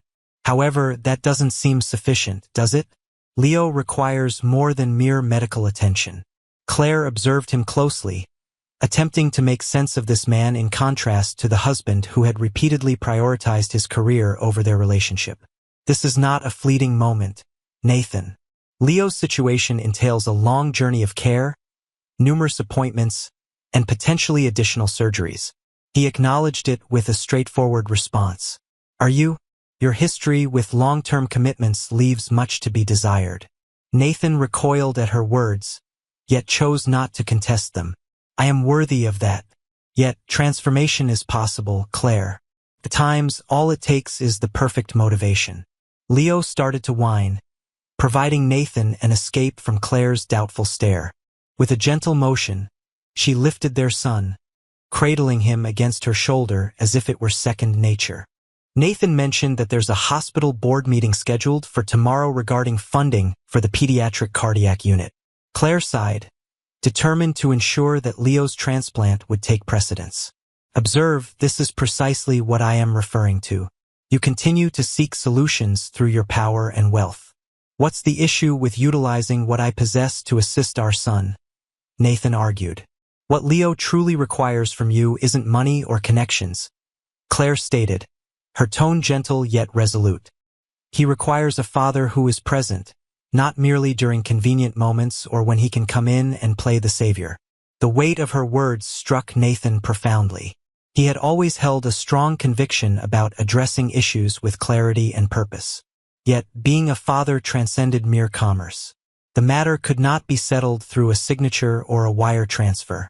Then tell me what to do, he said, his voice unexpectedly tender. I'm uncertain about how to fulfill his needs. Claire's expression eased just a bit.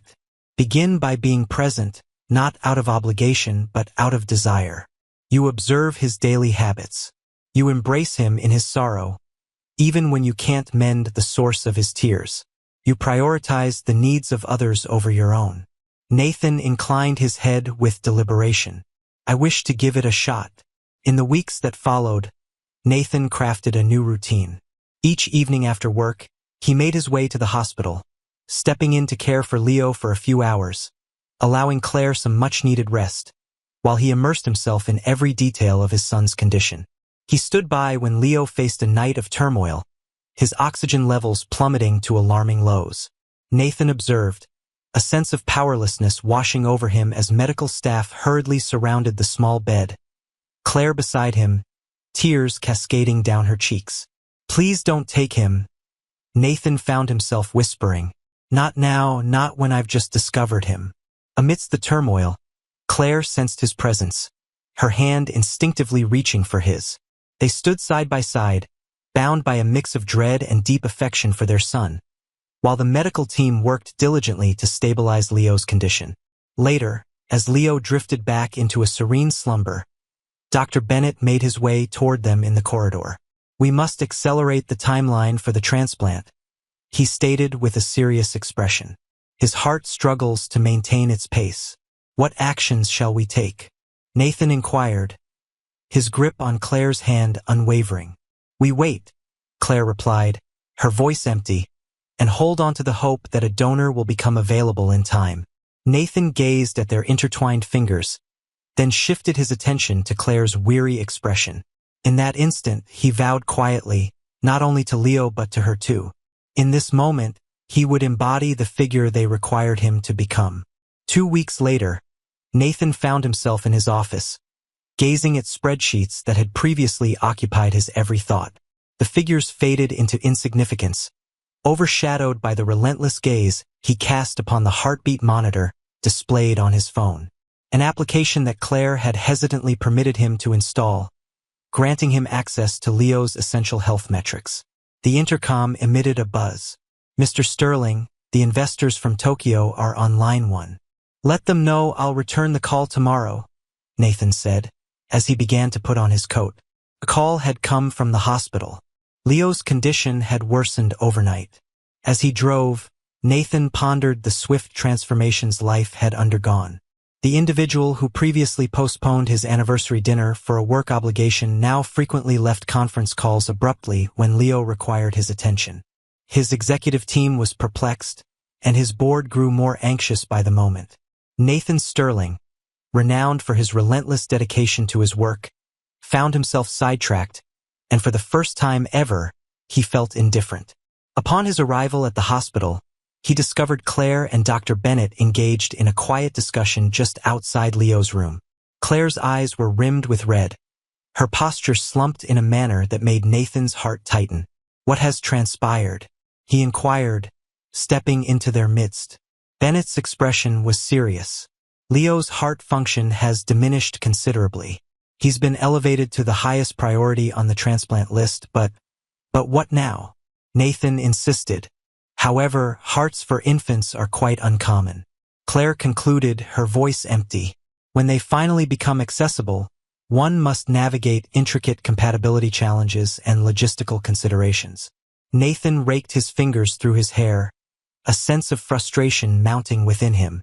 "Surely there's a course of action we can take." Bennett assured him that all medical measures are being taken. "What remains is beyond our control." Nathan found it difficult to come to terms with that response. In the realm of commerce, opportunities for leverage were ever present, with countless angles waiting to be explored. Yet, in this moment, confronted with the fragility of his son's life, he felt utterly helpless. "May I have the opportunity to see him?" he inquired. Claire gave a slight nod, taking the lead as she entered Leo's room. The infant appeared remarkably tiny, surrounded by the machines that tracked each breath and heartbeat. Nathan moved closer to the crib, softly resting his hand on Leo's chest, sensing the delicate rhythm beneath his palm. "Hey there, my friend," he murmured. "Father has arrived." The term lingered on his tongue, still fresh yet gradually feeling more fitting. Father, Dad, titles he had never envisioned accepting, now the sole ones that held significance. Claire stood on the other side of the crib, her expression gentle as she observed them. In recent weeks, she had witnessed a remarkable change in Nathan, evident not only in his priorities, but also in the manner in which he navigated his surroundings. More humble, less entitled. More giving, less demanding. "I'll stay tonight," Nathan said, gazing up at Claire. "It would be best for you to head home now. Experience genuine rest." She shook her head in disbelief. "Leaving him is not an option for me. In that case, I shall remain as well." They embraced the comforting rhythm they had created, alternating in cradling Leo, whispering gentle words to him, and keeping a watchful eye on his vitals. The hospital staff had become familiar with their presence, navigating the challenges of co-parenting amid their intricate past. As the clock struck midnight and Leo drifted into slumber, Claire gently disrupted the serene quietude. "You've caught me off guard, I must say." Nathan lifted his gaze from the medical journal he had been engrossed in. "In what way?" "I never expected you to stay this long," she confessed, "particularly when things became difficult and there were no easy solutions." "I wouldn't want to be anywhere else," he stated plainly. Claire observed him intently. "The Nathan I was married to would have entrusted this to the finest doctors available," then returned to his work. He closed the journal, declaring, "I'm not that man anymore. Perhaps I am. Yet, Leo transformed a part of me, Claire, helped me recognize what truly holds significance." Before she had a chance to reply, Dr. Bennett burst into the room, his face reflecting a blend of urgency and optimism. He declared, "We possess a heart. A compatible donor has been found in Seattle." Claire gasped, her hands flying to her mouth. "When can we expect it?" "The surgical team is currently in the process of preparation. Arrangements are being made for the transport of the organ." Bennett glanced at his watch. "We will start getting Leo ready in the next hour." Nathan rose, a rush of adrenaline coursing through him. What are the possibilities, the uncertainties? Bennett explained that transplant surgery carries inherent risks, particularly when it involves an infant. However, Leo's prospects without it are significantly diminished. Nathan acknowledged with a nod, shifting his gaze to Claire. Across the room, their eyes locked in a silent exchange. Both reflect a dance of fear and hope. Nathan expressed his belief with unwavering certainty. "He'll make it. He possesses a strength beyond our understanding." The following hours unfolded in a whirlwind of motion.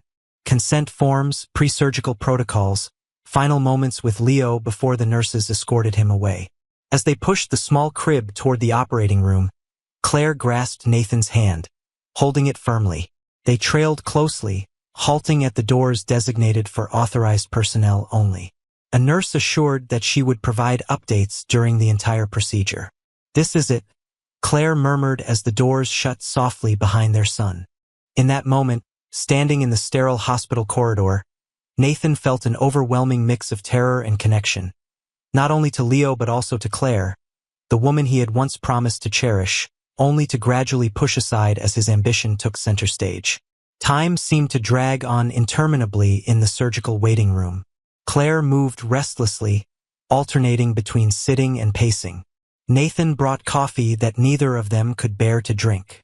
They exchanged few words, their connection forged in a silence heavy with unspoken fears. As the surgical doors swung open at last, Claire found herself holding her breath. Nathan stood, his heart racing with a fervor that felt as if it echoed in the silence around him. "Physician." Bennett made his way over. With his surgical mask lowered, his eyes revealed a mix of fatigue and brightness. He declared that the surgery had gone well. Leo's new heart pulses with vigor. Claire fell into Nathan's embrace, tears of relief streaming down her face. He instinctively enveloped her in his embrace, supporting her as his own feelings surged within him, threatening to take control.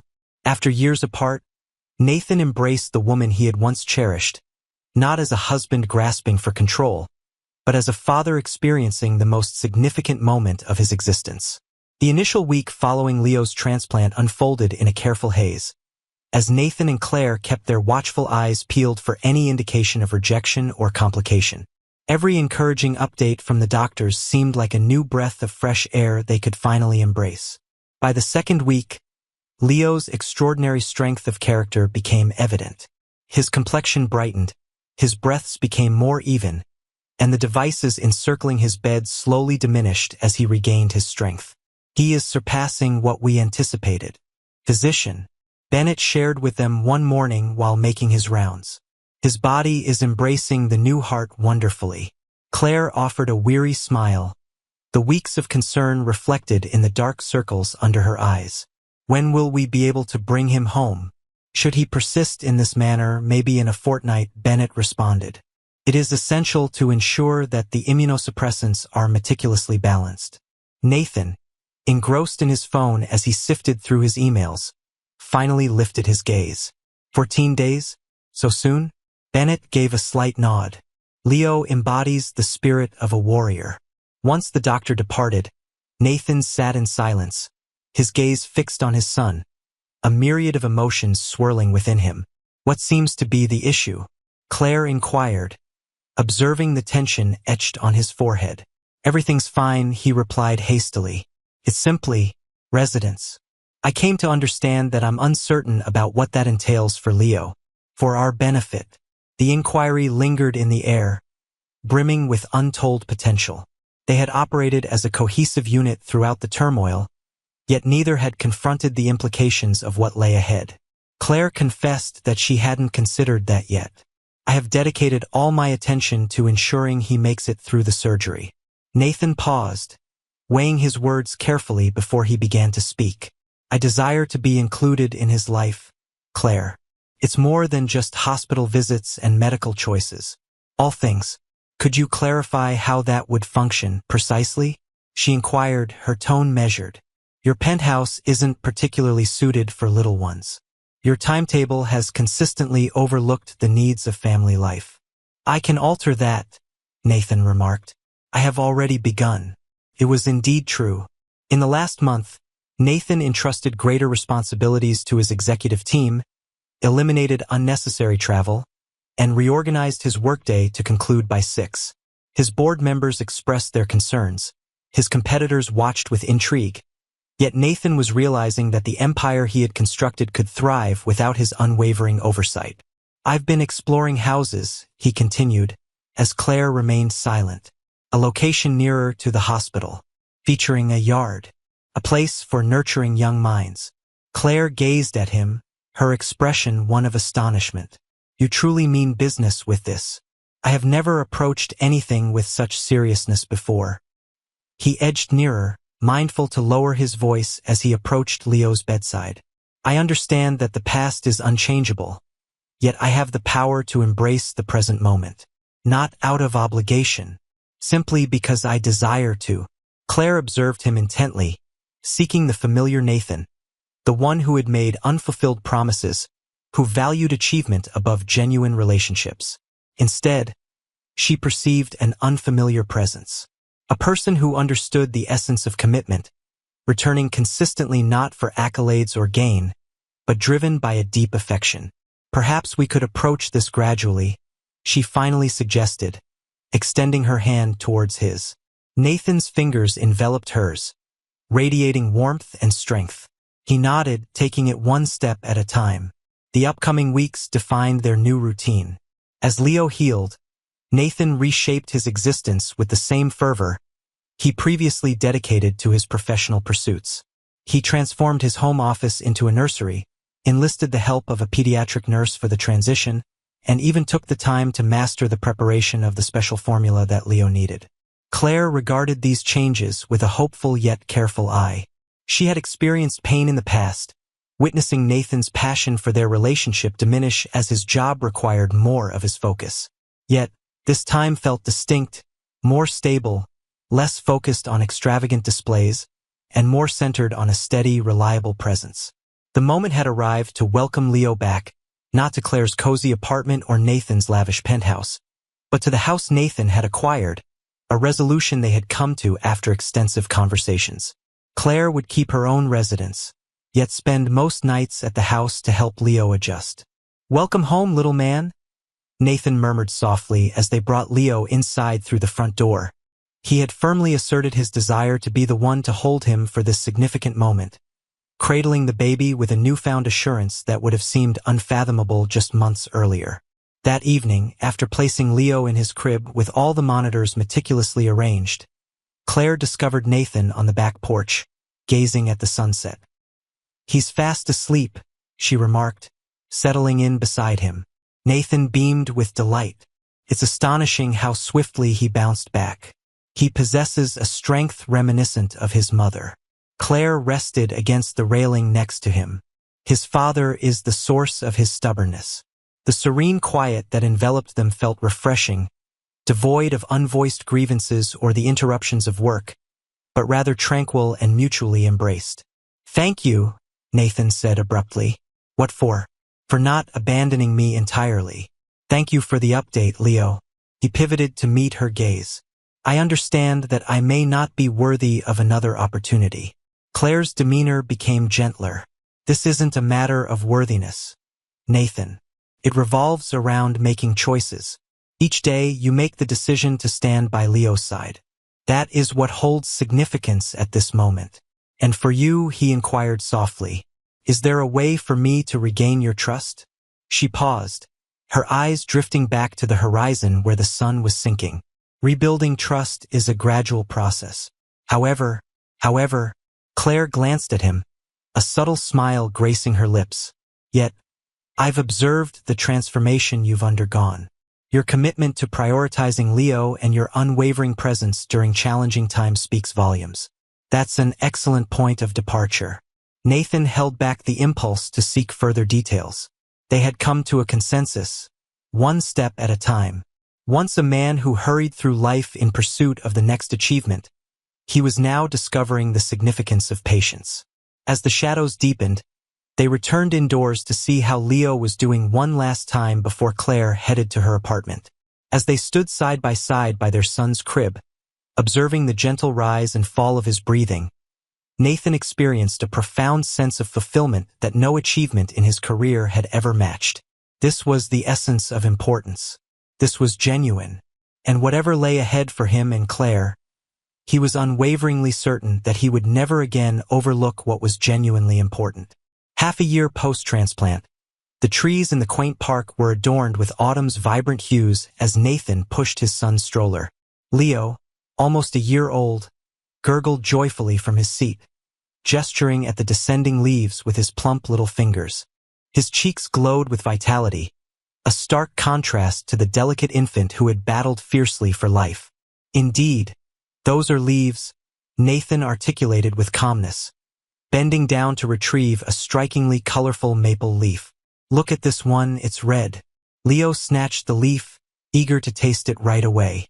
Nathan softly guided his son's gaze to a squirrel scurrying along their path, appreciating how effortlessly these moments had woven into their lives.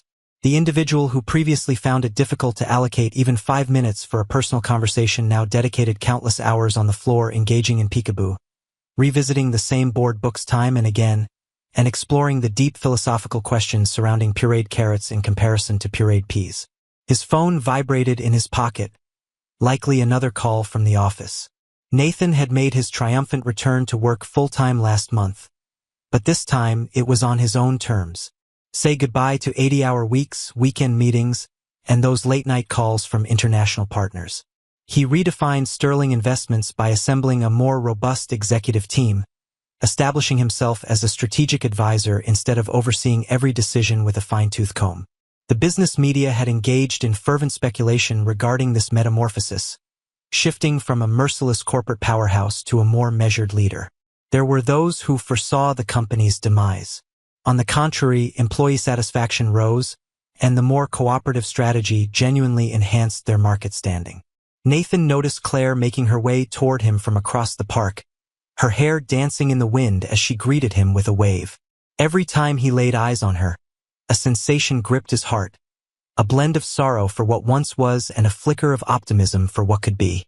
Over the past months, they had crafted a harmonious co-parenting routine. Claire ultimately parted with her apartment, relocating to the guest wing of the residence Nathan had acquired.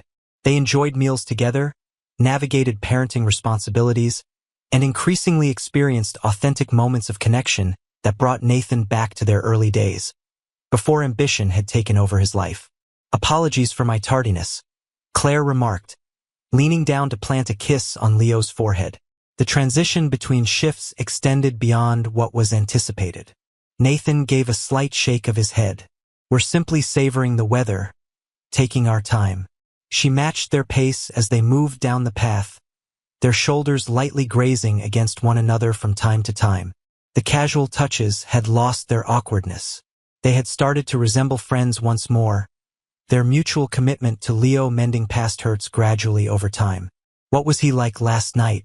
Claire inquired. After a long night at the hospital, she entrusted Leo to Nathan's watchful eye. Flawless. We read Goodnight Moon 3 times, and then he drifted off until 6. Nathan beamed with delight. This morning he rolled over twice. I captured it on video. Claire's expression brightened. It's astonishing to witness his growing strength. Physician. Bennett claims his most recent tests are flawless, straight out of a textbook. They arrived at a quaint playground, where Nathan gently lifted Leo from the stroller, steadying him as he wobbled on his uncertain legs. The sheer joy radiating from the baby during this uncomplicated activity was contagious, eliciting smiles from both parents. As they observed Leo's exploration, Claire mused, I've been thinking. Nathan's hands lingered close, a shield of protection in the air. The housing market is on the rise once more. I may begin exploring options for locations next month. Nathan experienced an unexpected emptiness in his chest. It's time for you to pack up and leave. I believe the moment has arrived. She tucked her hair behind her ear, a nervous gesture that lingered in his memory from their time together. We discovered our flow with Leo. The guest wing was intended to be a short-term solution. It's going smoothly, Nathan remarked, making an effort to sound nonchalant. Leo embodies a sense of stability. A single household, 2 guardians. Indeed, however, Claire paused, uncertainty flickering in her mind. This intricate, Nathan, coexisting without truly connecting. I have my doubts about its long-term health implications. Nathan assisted Leo in rising once more, seizing the opportunity to collect his reflections. The recent months revealed to him his true desires, not merely to be Leo's father, but to restore what he had once thoughtlessly cast aside with Claire. He had been mindful not to overstep, honoring the limits she had set. What if we gave it another shot? Claire inquired abruptly, her question so unforeseen that Nathan almost dropped Leo. What is happening? He pivoted to meet her gaze, probing her features for meaning. Claire inhaled deeply. What if we gave it another shot?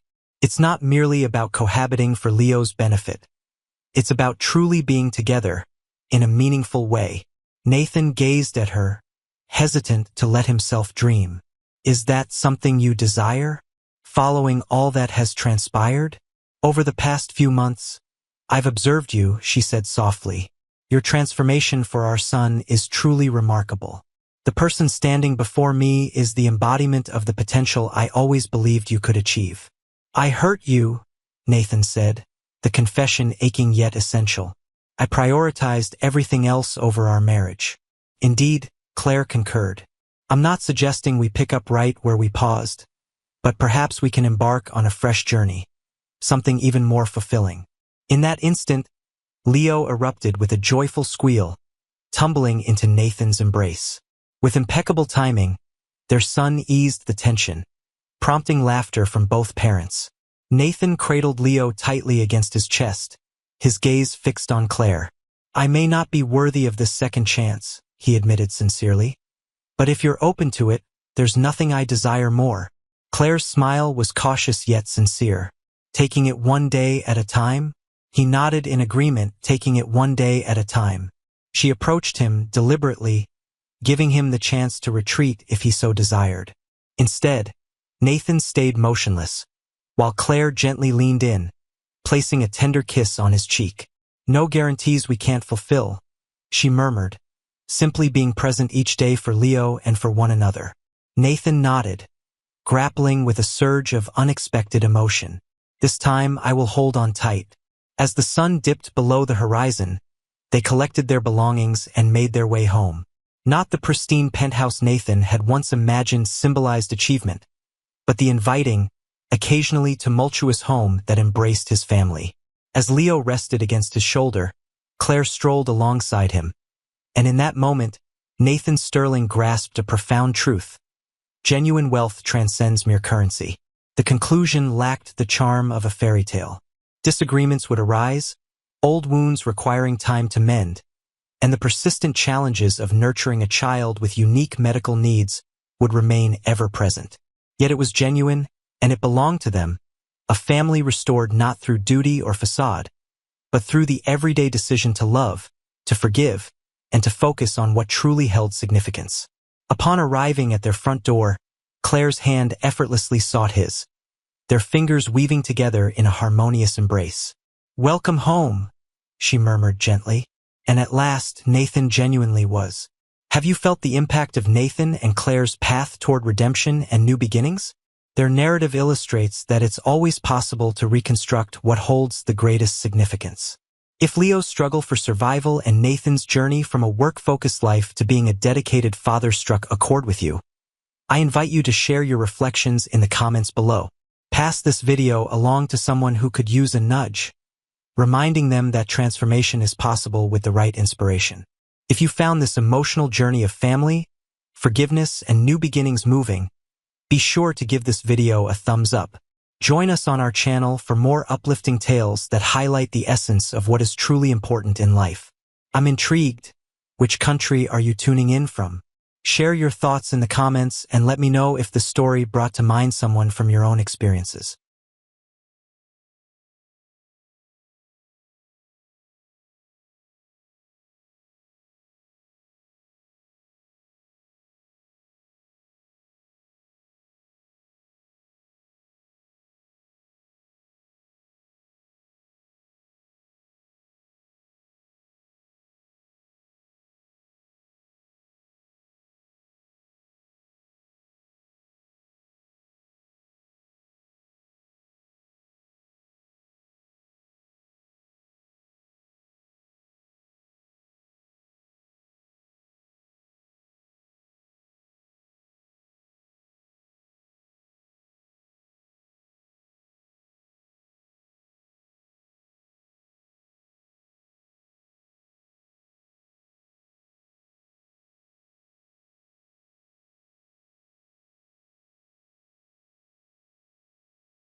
The grandfather clock in the Grand Lancaster estate struck 11, its deep chimes echoing through the vast hallways. Elena Carter gently closed the leather-bound storybook, careful not to disturb Sophie, the 5-year-old battling sleep with all the determination a child could muster.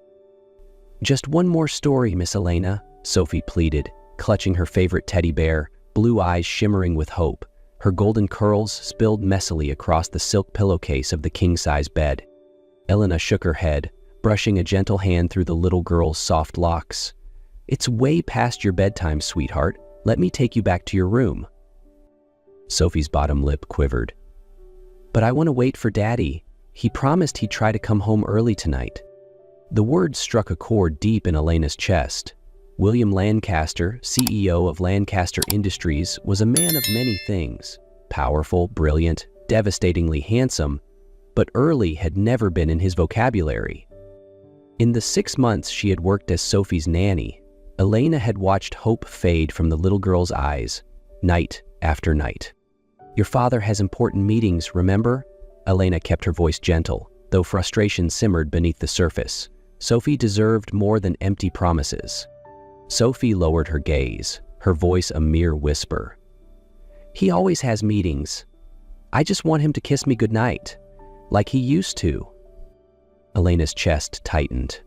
Sophie rarely spoke of her mother, Clara, the woman who had abandoned her 3 years ago, leaving William to raise their daughter alone. After a moment of hesitation, Elena sighed. "All right, we can wait a little longer, but only until you fall asleep." Sophie's face lit up, and she snuggled deeper into the covers. Elena knew this was a mistake. She was crossing a forbidden line, stepping into William Lancaster's private world. The master bedroom was grand, yet unexpectedly intimate. Dark wood furniture, Egyptian cotton sheets in deep navy, and the lingering scent of his cologne made her pulse quicken. She told herself she would leave as soon as Sophie was asleep. But the bed was impossibly comfortable. The rhythmic sound of Sophie's breathing was hypnotic. Just for a moment, just until Sophie drifted off completely. And then Elena too surrendered to sleep, completely unaware that William Lancaster was on his way home. The bedroom door creaked open, spilling a sliver of hallway light into the dimly lit room. William Lancaster stood at the threshold, his sharp blue eyes scanning the scene before him. And then, he stilled. On his king-size bed, his daughter Sophie lay curled under the covers, her delicate features more peaceful than he had seen in months. But his attention was drawn to the woman beside her, Elena Carter. His daughter's nanny was fast asleep, her breathing steady, one arm trapped in Sophie's tiny grasp as if the little girl refused to let go. William's brows furrowed. What was she doing in his room? He was a man who valued his privacy. His bedroom was off-limits to everyone, and yet here she was. A flicker of displeasure passed through him, but it was quickly replaced by something else. Sophie was sleeping soundly. No tossing, no restless whimpers, no tear-streaked cheeks. William lingered for a long moment, watching them, seeing Sophie so at peace, so content in Elena's presence. Something heavy and unspoken settled in his chest. It wasn't just relief, it was longing, a longing he hadn't even realized he carried. But instead of confronting it, he pushed it aside. His steps were near soundless as he crossed the room. Elena stirred slightly, sensing his presence. Her amber eyes fluttered open. For a brief second, she gazed at him in sleepy confusion, then jerked upright, realization dawning on her. "Mr. Lancaster?" she gasped, immediately sitting up without waking Sophie. I can explain." William lifted a hand, silencing her. His gaze didn't leave his daughter. There was a softness in Sophie's expression, a peace that had been missing for too long. He sat on the edge of the bed, loosening his tie with a quiet sigh. "Does she do this often?" Elena hesitated, then nodded. "Every night." Something flickered in William's eyes, something dangerously close to regret. But as quickly as it appeared, it was gone, replaced by his usual unreadable mask. At last, he turned to her, voice low but firm. "Stay." Elena blinked, unsure if she had heard him correctly. "Excuse me?" William leaned back in his seat, still watching Sophie. If she wakes up and you're not here, she'll cry." His words were neither an order nor a plea, just a fact. Elena hesitated. She had never seen William Lancaster like this, exhausted, contemplative, and just a little lonely. She could refuse. She should refuse. But looking down at Sophie, still clinging tightly to her, Elena knew she couldn't walk away. "All right," she whispered, "I'll stay." William didn't respond, merely giving a slight nod. But just as he shifted in his seat, Elena heard him murmur under his breath. So soft it was barely more than a thought. "I never realized what I was missing." When Elena woke the next morning, the first thing she noticed was that William Lancaster was gone. Only Sophie remained, still curled up beside her, golden curls a tangled mess against the silk pillow. But on the nightstand, a small note with bold, precise handwriting made Elena's breath catch. "Early meeting. Sophie was still asleep. I moved her to her room before I left. We need to talk. My office, 7 p.m. WL." Elena clutched the note, her pulse quickening. She couldn't stop thinking about the strange silence between her and William last night. About the way he had looked at Sophie, with something unspoken in his gaze. The day passed in its usual rhythm, preparing Sophie's breakfast, overseeing her lessons, accompanying her in the sprawling Lancaster estate gardens. But there was a shift that Elena couldn't ignore. William was trying. He came home earlier than usual, making an appearance at dinner, a rare occurrence. And he didn't just nod at Sophie before retreating to his study. He actually listened. Elena watched from a distance, unable to deny the warmth that spread through her chest as Sophie beamed up at her father. But what unsettled her most was the way William looked at her. That evening, at exactly 7 p.m., Elena stepped into William's office. He wasn't behind his desk as she had expected. Instead, he stood by the window, his tall frame silhouetted against the fading sunset. "Mr. Lancaster, about last night." He turned, piercing blue eyes meeting hers. "Elena, drop the formalities." She blinked. "What do you mean?" William took a measured step forward, his voice low but certain. "Sophie adores you, and I trust you more than anyone else. There's no need for unnecessary distance between us." Elena opened her mouth to protest, but something in his expression, so unwavering, so sincere, made her hesitate. She swallowed. "All right." "William," a flicker of a smile crossed his face, so brief yet it made her heart skip a beat. She had crossed the first boundary, and she knew that from this moment on, nothing would ever be the same. The whispers started the next morning. Elena noticed it immediately.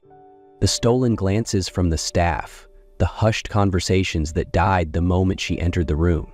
Even Mrs. Reynolds, the Lancaster housekeeper, regarded her with a sharper gaze than usual. Elena tried to ignore it, but as she passed through the kitchen, she caught two maids gossiping about her. Who does she think she is, from a nanny to the master's bed? Please, it's probably just a fling. Men like him don't take women like her seriously. Elena clenched her fists, her chest tightening with frustration.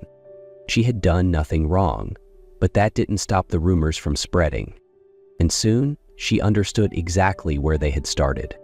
Because that morning, a familiar name appeared in the society pages. Vanessa Sterling, William's ex-fiancée. The perfect, stunning, powerful woman who had once nearly become Mrs. Lancaster. And now, she was back in town. The article didn't mention Elena outright, but the implication was clear. Vanessa Sterling returns after years abroad. Could there be a second chance for love? A warning. Elena's stomach twisted. She knew William wasn't the type to let the past dictate his future, but she couldn't ignore one undeniable truth. Vanessa belonged in his world. And she did not. But before she could dwell on it any longer, an even bigger storm arrived. A woman appeared at the Lancaster estate gates, her eyes burning with anger and intent. Clara, Sophie's biological mother, the woman who had abandoned her daughter 3 years ago. And now she was back with a clear purpose. She wanted Sophie back. News of Clara's return spread quickly. Elena was preparing Sophie's breakfast when Mrs. Reynolds appeared, her expression grim. "Miss Elena, there's something you need to see." A thick envelope lay on the table, the handwriting scrawled across it uneven. Elena opened it, and her stomach dropped. Inside were dozens of photographs, each one deliberately arranged. Her leaving homes late at night, hugging children goodbye, standing at the doorsteps of wealthy families. They were all families she had worked for, but to an outsider, they told a completely different story. A single note slipped onto the table. "Leave quietly, or these photos go straight to the Lancaster board. They won't believe you're innocent. V.S." Elena's grip tightened, her fingers trembling. Her pulse pounded in her ears. If these photos got out, the whispers wouldn't just be whispers anymore. They would be knives, cutting through her reputation, her life, and worst of all, Sophie's happiness. Vanessa. Of course it was her, but before she could think of what to do, William entered the kitchen. Sophie ran up to him instantly, wrapping her arms around his legs. "Daddy, Miss Elena made me pancakes." Then Elena forced herself to smile, to hide the fear gripping her chest, but William was already watching her closely. She couldn't let him know. She couldn't let Sophie know. And then Clara walked in, right into the grand Lancaster living room. She stood there, her red-brown hair disheveled, but her eyes blazing with determination. "I want my daughter back." The room fell deathly silent. Then, William spoke, his voice cold as steel. "You abandoned Sophie 3 years ago. You have no rights here." Clara smiled, a slow, victorious curve of her lips. "You think so? Let's see what the courts have to say." And then she dropped the final bomb. "Oh, and by the way, I think the Lancaster board will be interested in this. Sophie isn't your biological daughter. Sophie isn't William's biological daughter." Clara's words cut through the room like a blade, sharp and unforgiving. Elena turned to William. He didn't look surprised. There was no shock, no denial. Only a deadly calm in his piercing blue eyes as he stared at Clara. He had known. Elena felt her heart constrict. Clara folded her arms, smirking. "You have no legal claim over her, William. She's not yours." "But she is mine." William was frighteningly composed. He stepped forward, his voice slow, deliberate. "Being a parent isn't about biology, it's about responsibility. And you abandoned yours a long time ago." Clara blinked but held her ground. "The law doesn't care about your emotions. I have every right to take her back." "No, you don't." William walked to his desk, pulled open a drawer, and retrieved a thick stack of documents. He tossed them onto the table, his gaze razor-sharp. "You never paid a cent in child support. You haven't contacted her in 3 years. You have a record of debt, evictions from at least 3 different apartments." He tilted his head, a cold smile playing at his lips. "You think a judge will hand her over to you?" Clara went pale, but William wasn't finished. He threw another file onto the desk. "And here's proof of your financial transactions with Vanessa Sterling. You took her money right before you came back into town." The room fell silent. William slowly crossed his arms, voice dripping with disdain. "You sold your daughter twice, Clara. And now you think you deserve her back?" Clara had no response. Her hands trembled, her face ghostly white. At last, she cast a furious glare at Elena, as if this was somehow her fault, before turning on her heel and storming out without another word. William watched her disappear, his shoulders finally relaxing as if a weight had been lifted. Elena stood frozen, her heart pounding. She swallowed. "You knew, didn't you?" William turned, his blue eyes locking onto hers, sharp but impossibly gentle. "I've known for a long time," he admitted, "but it never mattered." Elena forgot to breathe. William stepped closer, his gaze burning into her. "Family isn't about DNA, Elena. Family is about who stays, who fights, who loves unconditionally. And I chose Sophie from the moment I held her in my arms, and I will keep choosing her, no matter what." Elena couldn't look away, but before she could respond, a small voice came from the door. "Daddy?" Sophie stood there, wide blue eyes looking up at them, voice small. "Do I have to leave?" Elena felt her heart shatter, but William didn't hesitate for a second. He crouched down, opening his arms. "No, sweetheart, you are always staying, I promise." Sophie ran into his embrace, burying her face against his chest. "I love you, Daddy." William held her close, his gaze flickering up to Elena's. A silent promise. Everything had finally settled. A few days later, William's lawyers confirmed that Clara had officially withdrawn her custody case. With no chance of winning, she disappeared from the city without a trace. Vanessa Sterling had also lost. After evidence of her manipulating the scandal and bribing Clara was exposed, her reputation was utterly destroyed. But for Elena, the greatest victory wasn't in defeating Clara or Vanessa. It was in seeing Sophie laugh more, sleep soundly, and no longer fear being abandoned. One late afternoon, Elena stood in the Lancaster estate garden, watching Sophie play with William under the golden glow of the setting sun. The little girl ran towards them, eyes sparkling. "Daddy, Miss Elena, can I make a wish?" William knelt, pulling Sophie into his arms. "What do you wish for, Princess?" Sophie looked between them, then beamed. "I wish we could always be a family." William chuckled, his gaze soft as it rested on Elena. "Then you don't have to wish for it, Sophie, because that will always be true." He reached for Elena's hand, his grip firm and sure. "Family is a choice, and I choose you, Elena, forever." Elena squeezed his hand back, her heart overflowing. She had spent her life searching for a place to belong, never knowing it would find her instead. And now, as she looked at William and Sophie, their family, their home, their forever, she realized she had never been more certain of anything in her life.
Elena Carter strode through the lobby of a Chicago high-rise, her heels clicking against the glossy marble floor.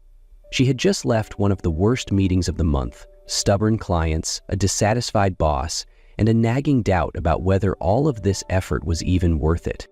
She glanced at her phone one more time. No messages from her superiors. Maybe that was a good thing. She wasn't in the mood for more criticism. With a sigh, she pressed the elevator button, her eyes still scanning an unfinished email. The soft ding of the elevator sounded. She stepped forward without looking and, thud, collided hard with someone entering from the opposite side. "Oh, sorry," they spoke in unison, and as Elena looked up, she met a pair of sharp, stormy gray eyes.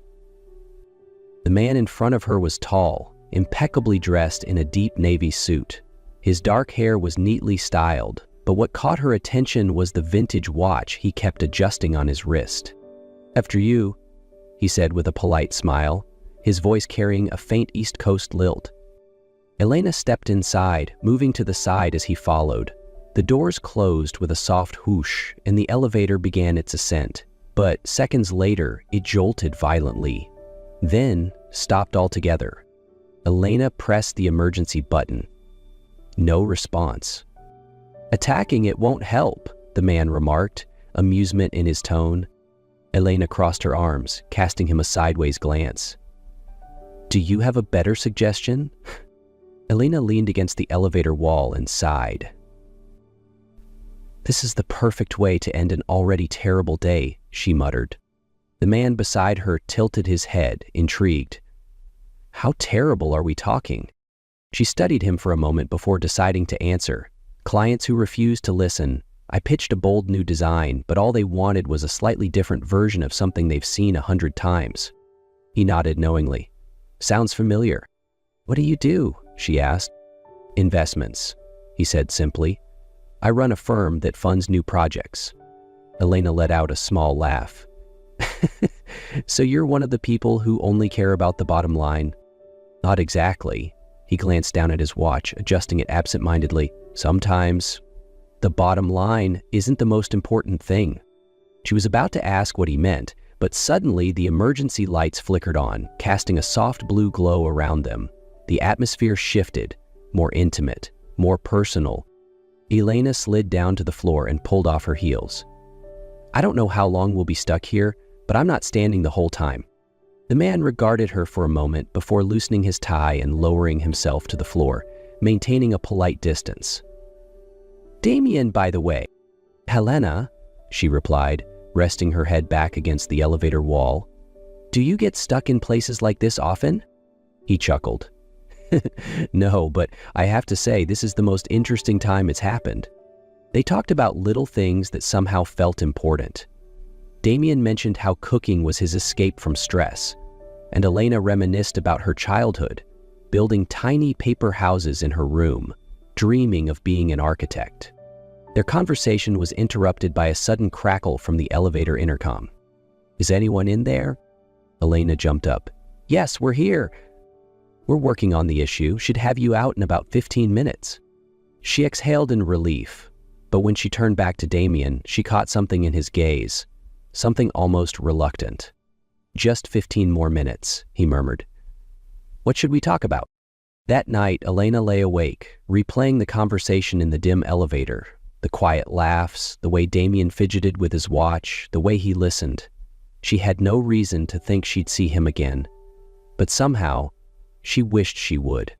3 days later, Elena sat in her firm's main conference room, absent-mindedly chewing on her pen as she reviewed the project brief.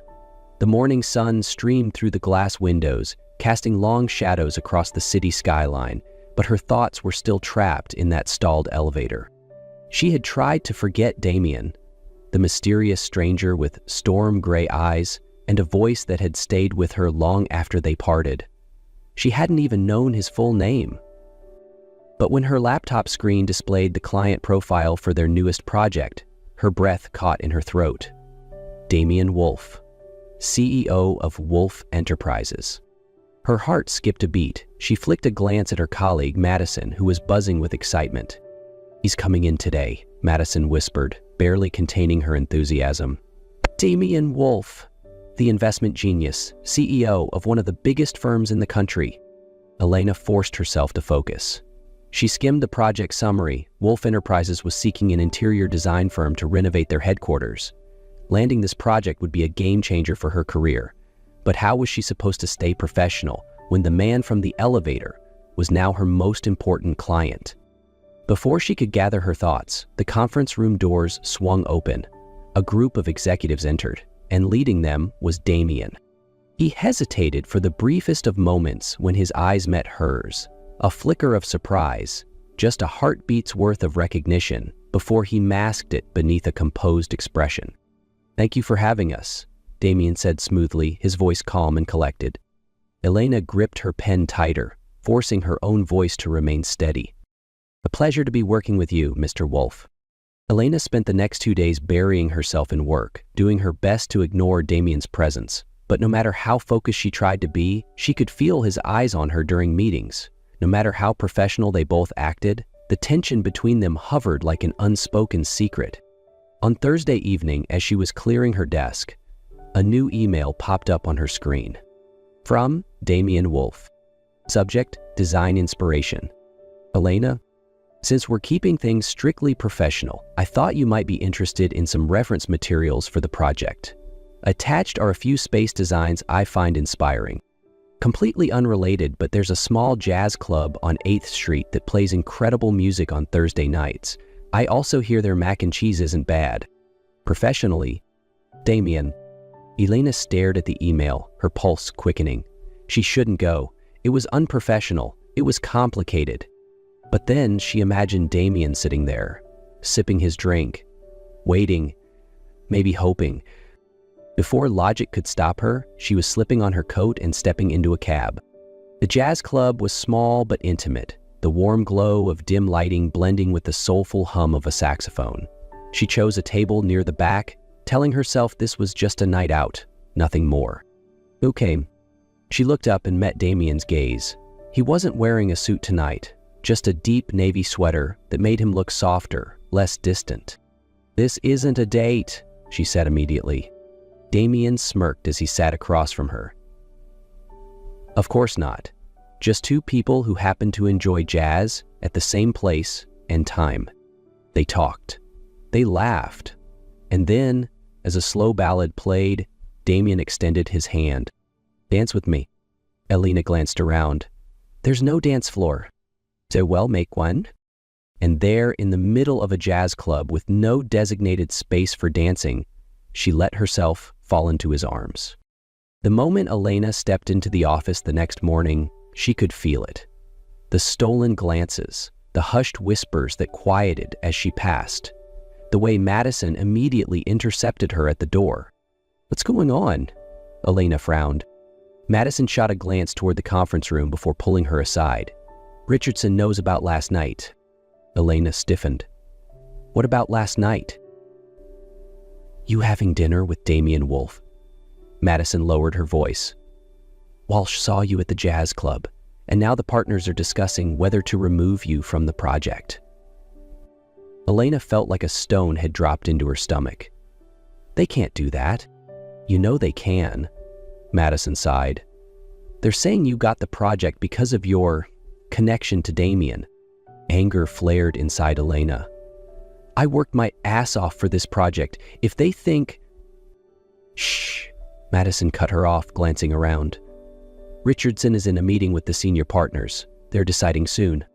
Elena's hands clenched into fists. She had spent weeks pouring herself into this design, and now, because of one dinner, they wanted to erase all of it? No. She wouldn't let that happen. She marched straight to her office, opened her laptop, and began refining her design. If they wanted a reason to keep her, she would give them one. Not with words, but with her work. 3 days later, as the critical meeting began, Elena sat in her usual seat, gripping her pen tightly. The senior partners spoke in turn, but she barely registered their words over the pounding of her own heartbeat. "The revised design has been reviewed," Richardson announced, his voice measured but sharp. "No one is questioning your talent, Elena, but from an objective standpoint, we cannot ignore external influences." Elena sat up straighter, her jaw tightening. "So let me get this straight. You think my work is exceptional, but my personal life invalidates that?" Richardson's lips pressed into a thin line. "Perception matters, Miss Carter." Elena met his gaze without flinching. "Then let me change that perception. Give me 5 minutes to prove why I'm the only person who should lead this project." Before anyone could respond, a deep voice cut through the room. "If Elena isn't leading this project, Wolf Enterprises will reconsider our partnership." The room fell into dead silence.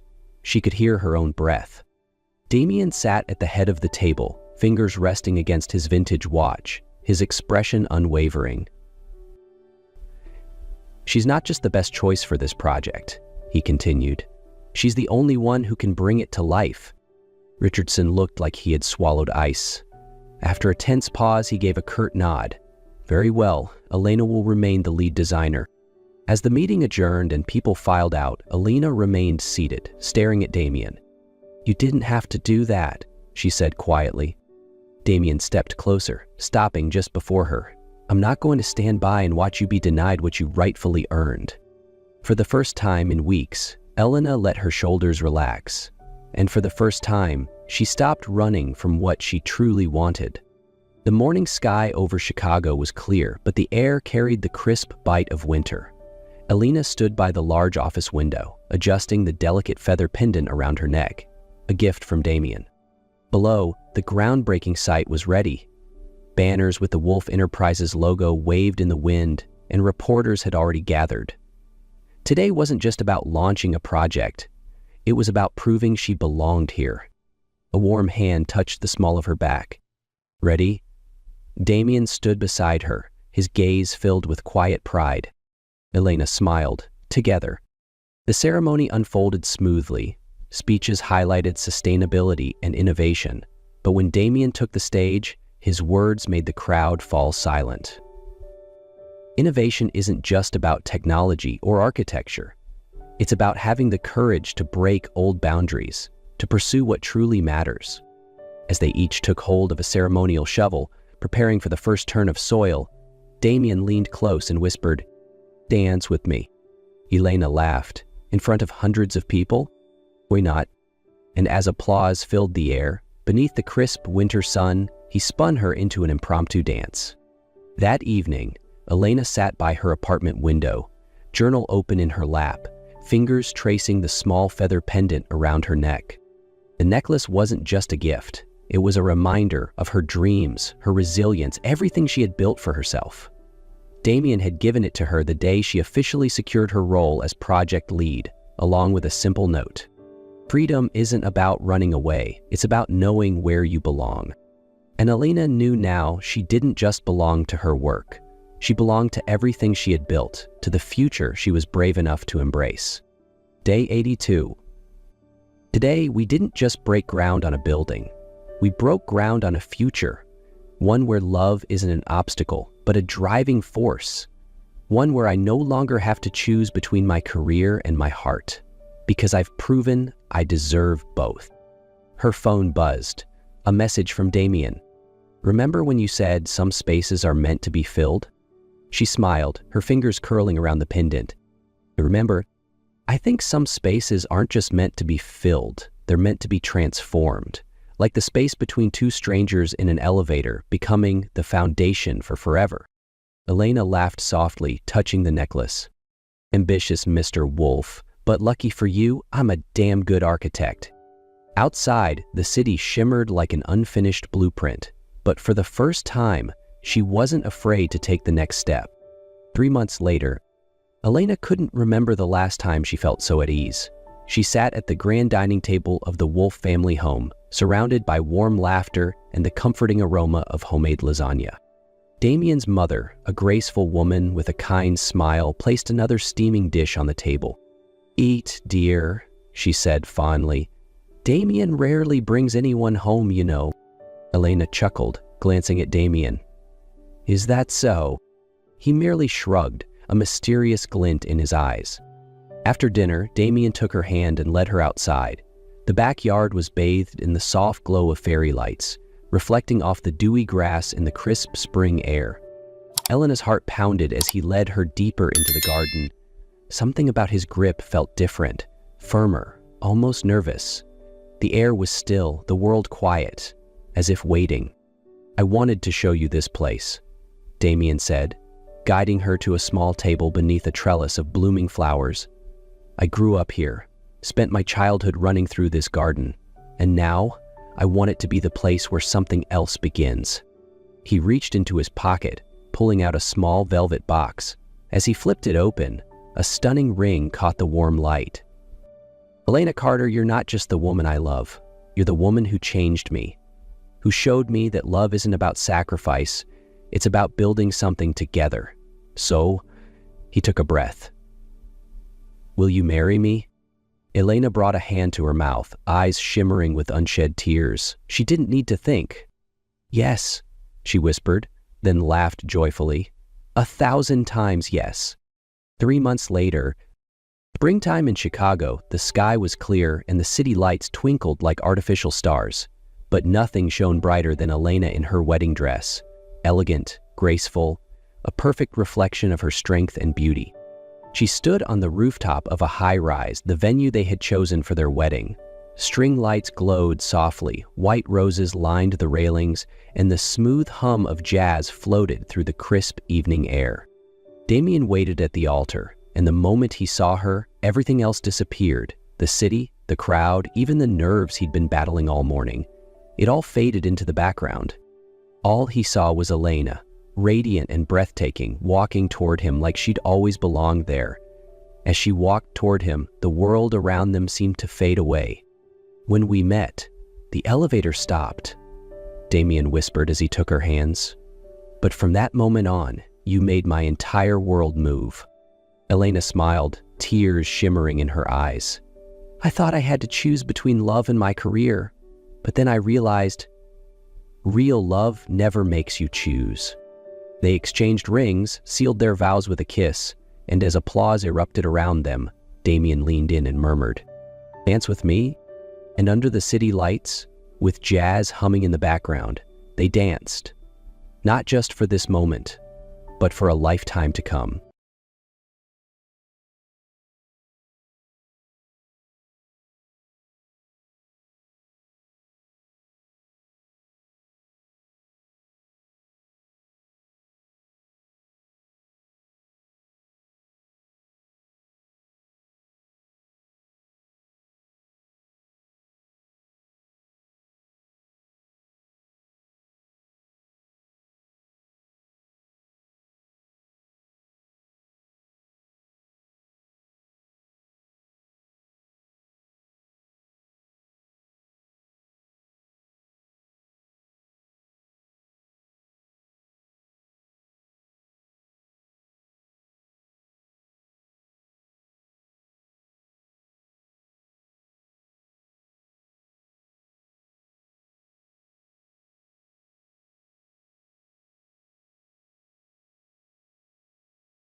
The rain fell relentlessly, droplets hitting the window pane before merging into streaks, mirroring Isla Montgomery's heavy heart.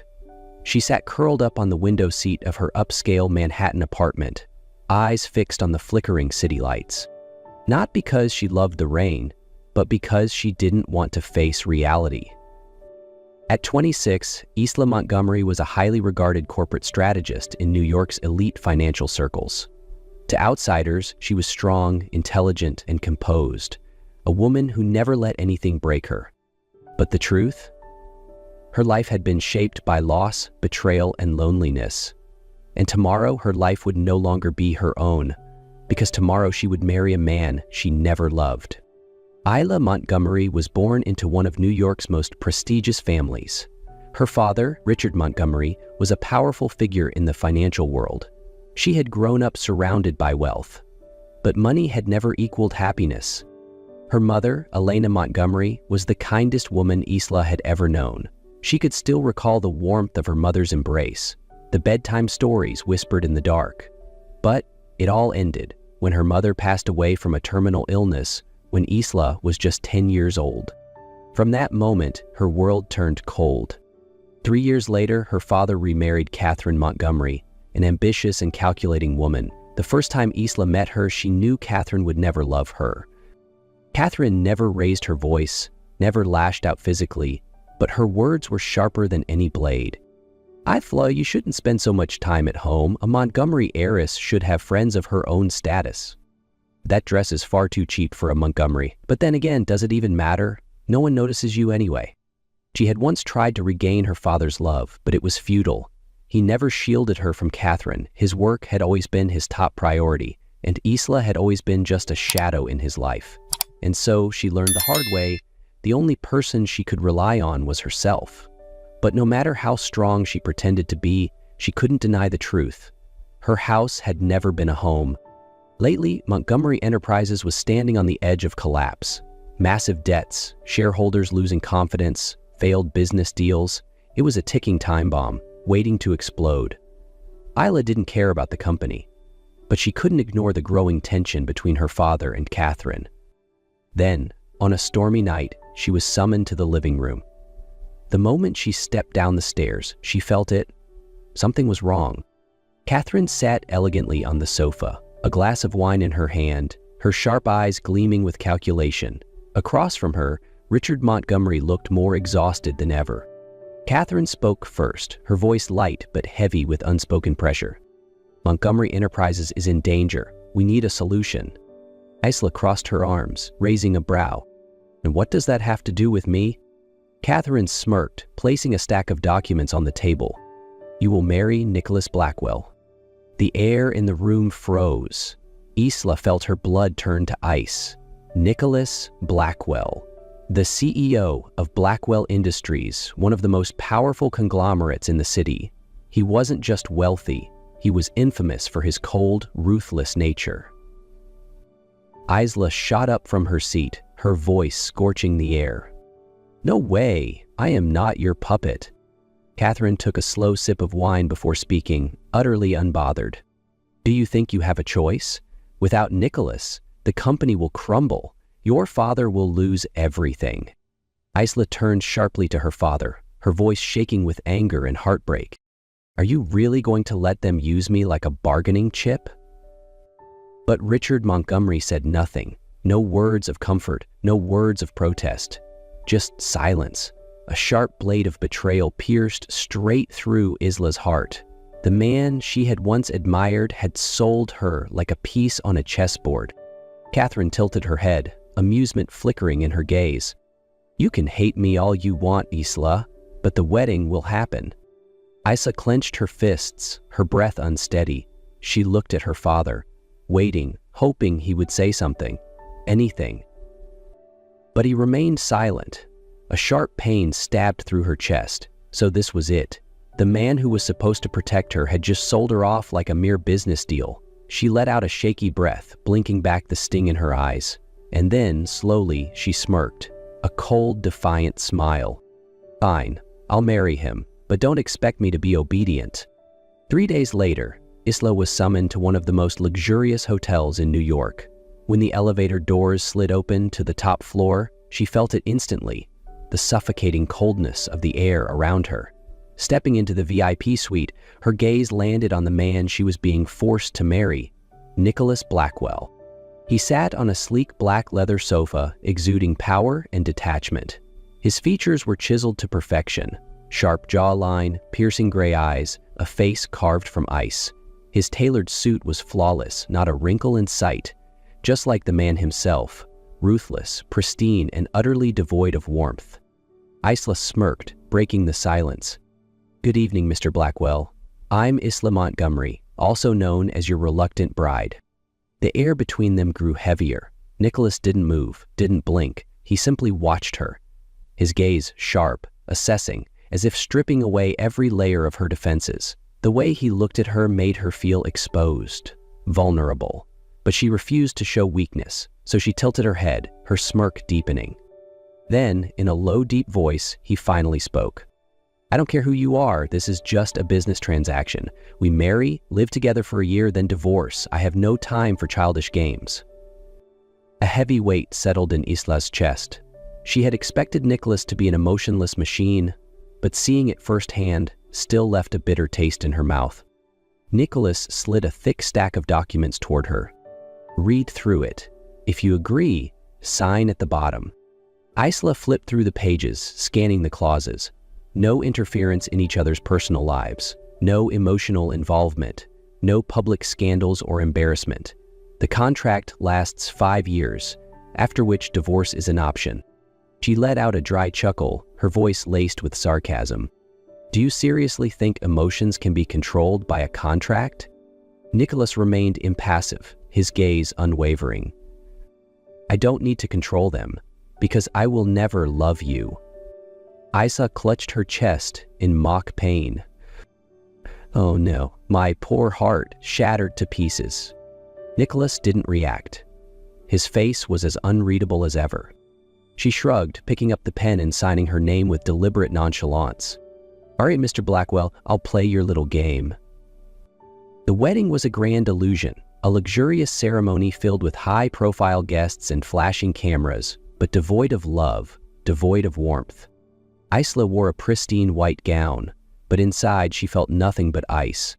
When the priest asked, "Nicholas Blackwell, do you take Isla Montgomery as your wife?" Nicholas didn't hesitate. His voice was deep, cold, and utterly emotionless. "I do." Isla raised an eyebrow at him, a smirk playing on her lips. She shrugged and spoke, her tone dripping with amusement. "Well then, I suppose I do too." Nicholas shot her a sharp glance but said nothing. The door to Nicholas's penthouse slammed shut, sealing them away from the outside world. Isla stepped forward, her eyes scanning the space. No roses, no champagne, no romance. Only sleek, modern perfection, cold, lifeless, just like its owner. She crossed her arms, smirking. "Well, Mr. Blackwell, this is our wedding night. Don't you think you should at least pretend to treat your wife properly?" Nicholas loosened his tie with precise movements, his voice razor sharp. "What exactly are you expecting?" Isla blinked innocently. "Oh, nothing extravagant. Maybe some wine, a pleasant conversation, or just a little affection." Nicholas let out a dry chuckle. Humorless, devoid of warmth. "You're wasting both of our time." He set his whiskey glass down, stepping closer. His presence was imposing, suffocating, yet still unreadable. "We both know this isn't a real marriage. There's no need to pretend." Isla tilted her head, laughing softly. "Are you always like this, cold, rigid, completely devoid of any fun?" Nicholas remained silent. He merely removed his watch, placing it neatly on the table. Mechanical, controlled, detached. His indifference irritated her more than anything. She crossed her arms, eyes glinting mischievously. "Tell me, Mr. Blackwell, do you even know what a wedding night is supposed to be?" Nicholas slid his hands into his pockets, his gaze unwavering. "I don't care." Isla smirked, twirling his tie around her fingers. She took a slow step closer, watching him carefully. "Then I suppose I'll have to make you care." Nicholas exhaled sharply, his patience wearing thin. He reached for his tie, yanking it from her grasp. "Stop testing me." His voice was lower now, edged with warning. Isla only laughed softly, stepping back with a victorious glint in her eyes. Nicholas Blackwell wasn't as unaffected as he pretended to be. Without warning, she grabbed his abandoned tie, twisting it around her fingers before giving it a playful tug. Nicholas stilled. His stormy gray eyes darkened. Just slightly. Island's voice dropped to a whisper, teasing but firm. "Have you read the contract, Nicholas?" His jaw tensed, but he didn't move away. Every word. Isla let the tie slip from her fingers, stepping back with a daring smile. "Good, then you should remember the first clause." Nicholas held her gaze for a long moment before finally turning away. "Don't test me, Isla." The door to the guest bedroom clicked shut behind him. Isla grinned. Nicholas Blackwell had noticed her. And this was just the beginning. 3 weeks after the wedding, Isla's real nightmare began. She was in her office, flipping through a stack of documents, when her phone vibrated, an unknown number. She answered, her voice steady as always. "Hello." But the voice on the other end wasn't her father's. It wasn't Catherine's either. It was a stranger's voice, cold, detached, tinged with regret. "Is this Isla Montgomery?" She frowned. "Yes, speaking. We regret to inform you that your father, Mr. Richard Montgomery, passed away this morning due to a sudden heart attack. He was rushed to the hospital, but he didn't make it." The world around Isla shattered in an instant. For a moment, she couldn't breathe. No, that's not possible." Her voice barely escaped her lips. "I'm very sorry for your loss." The phone slipped from her fingers, landing on the desk with a soft thud. At that moment, her world collapsed. Richard Montgomery had never truly been a father to her. He had never fought for her, never protected her, but he had still been her only family. And now he was gone. 3 days later, at the funeral, Isla stood motionless by the grave, dressed in black, her face unreadable. The drizzle fell, seeping into her skin, but she felt nothing. Beside her, Nicholas stood silently, his stormy gray eyes watching as Richard Montgomery was lowered into the ground. But for the first time, he realized Isla was different. The woman who was always full of sarcasm, always taunting him, now looked empty, distant, as if she had lost everything. No smirks, no playful defiance, just silence. And for some reason, that unsettled Nicholas. A short distance away, Catherine Montgomery played her role perfectly, the grieving widow, her expression sculpted with just the right amount of sorrow. But Isla knew better. Catherine wasn't mourning, she was waiting. Because when the funeral ended, she finally made her move. "Richard is gone, Isla," Catherine's voice was terrifyingly calm. "And as of today, Montgomery Enterprises belongs to me." Isla's fists clenched, but her voice remained cold as ice. "You're lying." Catherine chuckled, pulling a stack of documents from her bag and placing them on the table with smug satisfaction. "See for yourself." With trembling hands, Isla flipped through the pages. And then she saw it. Her father's signature at the bottom of the contract. A legal document transferring full ownership of Montgomery Enterprises to Catherine Montgomery. Rage burned in her chest. Isla lifted her gaze, her voice sharp as a blade. "You forced him to sign this, or you forged it." Catherine shrugged, her tone almost amused. "Believe what you want. It doesn't change the fact that I've won." Isla's teeth clenched. She had lost her father, and now Catherine had stolen his entire legacy. But the worst part wasn't over yet. Catherine leisurely pulled out another set of documents and slid them across the table. "If you behave, I might let you keep a small share." Symbolic, of course. Isla slapped the papers away, her eyes blazing. "You think I'd accept this?" Catherine smirked, her gaze dripping with amusement. "Then what will you do? You're powerless, Isla. You have no allies. Who will help you? Nicholas?" Isla's heart stopped. "What are you talking about?" Catherine pushed another contract toward her, her movements deliberate. "Nicholas and I have already struck a deal. If he collaborates with me, Blackwell Industries will receive a large stake in Montgomery Enterprises." Isla stared at the words. No, this couldn't be real. Nicholas had betrayed her? That night, at Nicholas's penthouse, Isla stormed into the room, her eyes burning with fury. "You did this, didn't you?" She threw the documents onto the table, her voice shaking with bitterness.